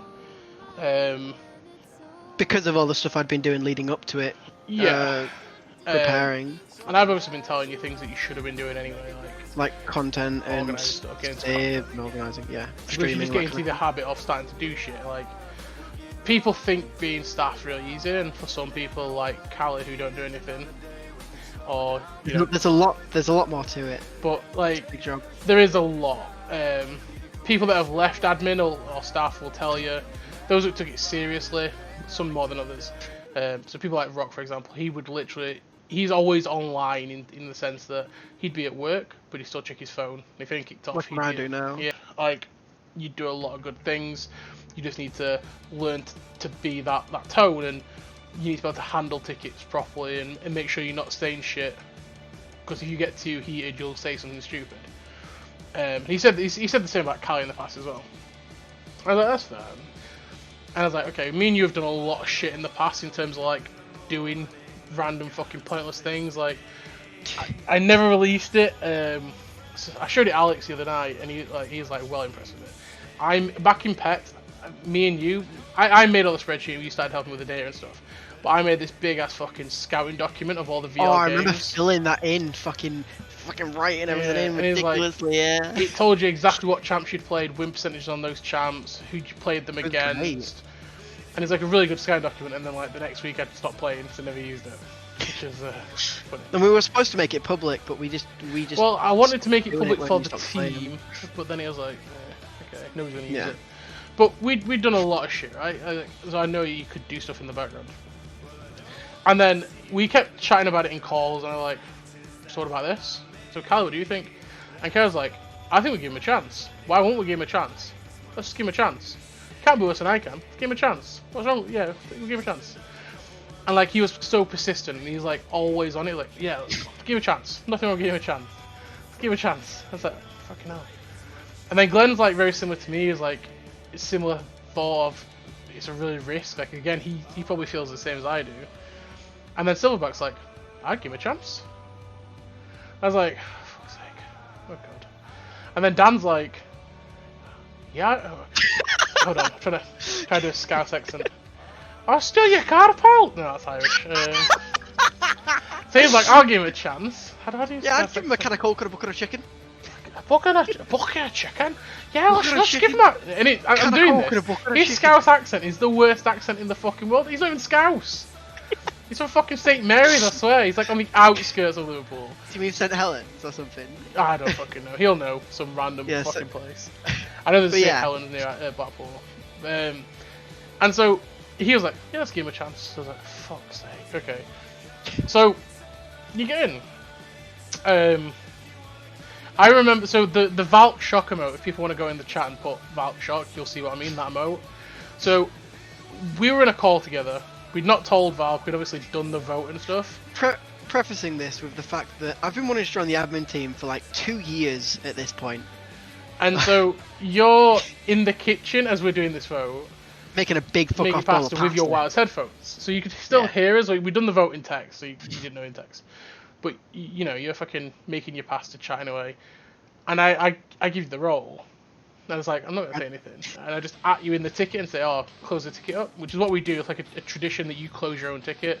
Although Alex closed it for you, so you had to go and close the other one that you had opened, which is pretty funny. Alex apologised straight away in DMs. He's like, I'm really, really sorry. I didn't know that was the thing. I was like, no, no, But I'd turned my camera on to show you how much pasta I'd made. So you come back, you're in the kitchen and you're taking ages, and I'm like, fucking hell. I want this surprise to work. Like, I love doing surprises for people. Because I like the genuine shocks, like the reaction. So like, I'm like, Jamie, he's like, yeah. I was like, you in the kitchen still? He's like, yeah. I was like, oh, no reason. You're like, no, go on, why? No reason. So then you come back to the PC, and you're so fucking ingrained in this bowl of pasta that's like fucking this big. A bag that was supposed to serve 7 people I ate on my own in about 10 minutes. And you've got this fucking big ass bowl of pasta, and you're like, oh wait, I'll turn the camera on. Look guys, look, here's my pasta. And I'm sat there and I'm like, I'm on the webcam as well, and Alex is like, I can hear Alex laughing because he can see my reaction. And I'm like, he's not noticed. What the fuck? So I'm like, nah, fuck this. So I just go at you in the mod chat, and you're on the camera and you're like, oh, nah, what's this at? And then I screenshot it, and I'm like, it was so perfect. So that was like such a genuine reaction. That emote, Valk Shock, is literally the reaction that the first time he realised it was stuff, and I was like, instantly snapshotted that shit because I was like, so he's got his webcam on. I didn't tell him to put his webcam on. This is perfect. It just panned out so perfect. So I screenshot that, sent it straight to Mark, and I'm like, make this fucking emote. And he's like, yes, I want it, no worries. Takes it off, sends it back within like 2 minutes, takes the background off, and I bang it straight on the server, and I was like, Valk Shock. Which is like set the trend off now of like staff having their own emotes. Like Glenn's had Glenn banned for a while. Glenn's got Glitler. No, Glenn hasn't got anything of that. What kind of emote is that? That is not in the VL server, and we do not endorse such behaviours. Monka C. So, Glenn's got his Glenn ban. Alex had room but got removed somehow. He says I've done it. I don't know, but I'll put it back on eventually. Trav's got You What Mate, which made me laugh when I made that. And so I made my own recently. Somebody said, oh, that'd be a really funny emote. So I was like, yeah, sure. Take the background off Marco. He's like, yeah, done it. So you bang it on as emote. So I think we're going to start having emotes for everyone. Staff, that'd be a pretty cool thing. But you're on the staff team. What do you think? Oh, mate, it's great. I love it. I don't know about you, right? Because I know that you were really nervous about like what I'd actually do when I got here. But I mean, like, tickets open. Like, I'm racing Silverback and Cali to answer it. Like, I'm bang on with closing the tickets. I monitor chats every day, even when I'm not in. Like, even when I'm not at my PC, I'm on it. I stream twice a week. I do this or that and name it or flame it. I manage Reddit. I manage YouTube. I mean, you say you do this or that. Fucking me this week. Well, we work together to Oh, make the do you know what? slides and the memes. Cradden called me out. I watched it. I went back and watched it earlier on. This or that. Yeah, he I was in a did. football meeting. So I'm gonna take this moment. I'm not doing announcements. No chance, right? Bramsh made that meme and posted it in my fucking server. That's my property. But I will take this a moment to acknowledge that not only did I steal Bramsh's meme and the meme before and put it in a fucking this or that, and I didn't even credit him. So I apologise for that. However, banger meme, and last is on holiday, so I had to fucking come up with something. So, I mean, so that's what he's got. This or that, we come up with the memes and the slides together, but then I record them with the lads, and then I edit them, and name it or flame it's always been just me. I get the guests on, I make the slides and the questions, and I record it and upload them, and I'm now taking all the backlogs of previous VODs, editing them into individual videos, that kind of thing. We also do need the Inca reverse sweep because we're gonna do a fucking watch party. So as soon as you get that to me, I'll get it started. I'm gonna get that sorted tomorrow. That'll be done by tomorrow day, like night time. I don't know, like that. I don't know. I speak a lot, especially in that staff meeting that we had. I know I have a lot of opinions on stuff, and I like to get them across. But I think personally that I think I'm really helpful. I think I do a lot for being here such a short time, and I'm really excited to just keep going. I love it. It's just as good as I thought it was going to be. A lot of people would think that it was just like work and it's a lot of effort, but I love it. I just like being involved. I like getting the help, and it feels good to finally be on the same team because it's been a long time since me, you, and Glenn have been. Because like I've spent so long where admin things come up and we're in a call because we call most days. And like admin things come up and you have to like leave to go and talk about it and then come back, and obviously I can't know. So it feels good. So it's real good. I love it. It's what it is. I'll tell you what I'm going to do. I just thought this idea. Given that it is now 2 hours in, I'm going to have a little bit of leak for those people. So the viewer retention like dies, right? Yeah. So I was like, okay. Well, what about if I give a leak to those people that have stuck around? And it's obviously some of the people that watch you won't care. People keep asking me in DMs, they keep like, oh, what's happening with the VL LAN?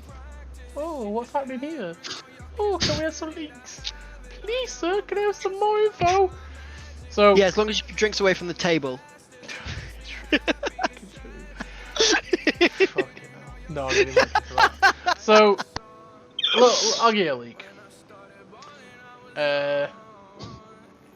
90% going ahead.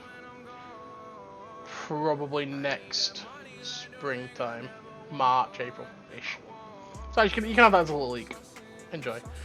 Right, I am gonna wrap it because over 2 hours we've gone through all the topics. I mean, that's not bad though. That's the start to kind of like the end of my playing career, and then the start of my admin. There's a lot more. We didn't talk about the disaster that we had as when we tried coaching together on Learning Fires and. Oh my god, that's there's. But the thing is, we've been doing stuff together for so long now that trying to do a video covering it all would take way too long. Yeah. We've been through a lot. It's been a long time. True. So I am going to call it there. I'm going to wrap it up as the fucking ghost door keeps flapping open. It's Luna. She keeps walking in and out. So normally I let people say the last things they want to say. You always let people do it, so go ahead. If you've got anything you want to say to anyone, take this moment. I've never really thought about this. Normally my guests don't really know what to say either. Actually, I know what I want to say. You're welcome. I want to thank the admin team for giving me the chance. You lot, Callie, Ice even. I know that that good word from Ice probably meant quite a bit in the application. And I guess I just want to thank the CLT boys for some of the best time in my career ever. I love him, and I'm really sad that it's done, but great guys, and yeah, never forget it. It's been a great ride. God love it. Cool. What a good song to end it on as well. Well, this is Bang. our insomnia. So when we travel to Insomnia together, because we go to Insomnia every year, and normally I drive and I spend a few days at Dan's, and then we drive up together. We listen Stops to. me. Nobody calls me Dan, but yeah, I'm Dan. And we drive together up to Insomnia, and usually we listen to these in the car. Pure bangers is what we call them. Oh yeah. Pure bangers. Right. Pure bangers. With that, I've been your host, Lord. I always I'm sorry. I keep saying this, and I don't know why. I think it's because of John Joe. No. Fuck that guy. It's more. It's the Sir. I always want to like sign out or welcome myself as I'm Sir Joycey, and I don't know why. It's got to be the John Joe. It's got to be. But, ladies and gentlemen, thank you very much. If you have made it this far, I've been your host, Joycey, Lord Joycey, Joycey the Great, Sir Joycey, whatever you want to call me, don't mind. This has been my guest, Valkyrie. Big Valky Doodles, Valky G, Valky 2.0, your Lord and Saviour, best shot caller, best support in the league. Alright, you're fucking drunk. Right, thank you very much for it. Thank you. Cheers, I'm fucking boys. drunk for the sound of that. Thank you very much for watching. I'll catch you on the next episode. Good night.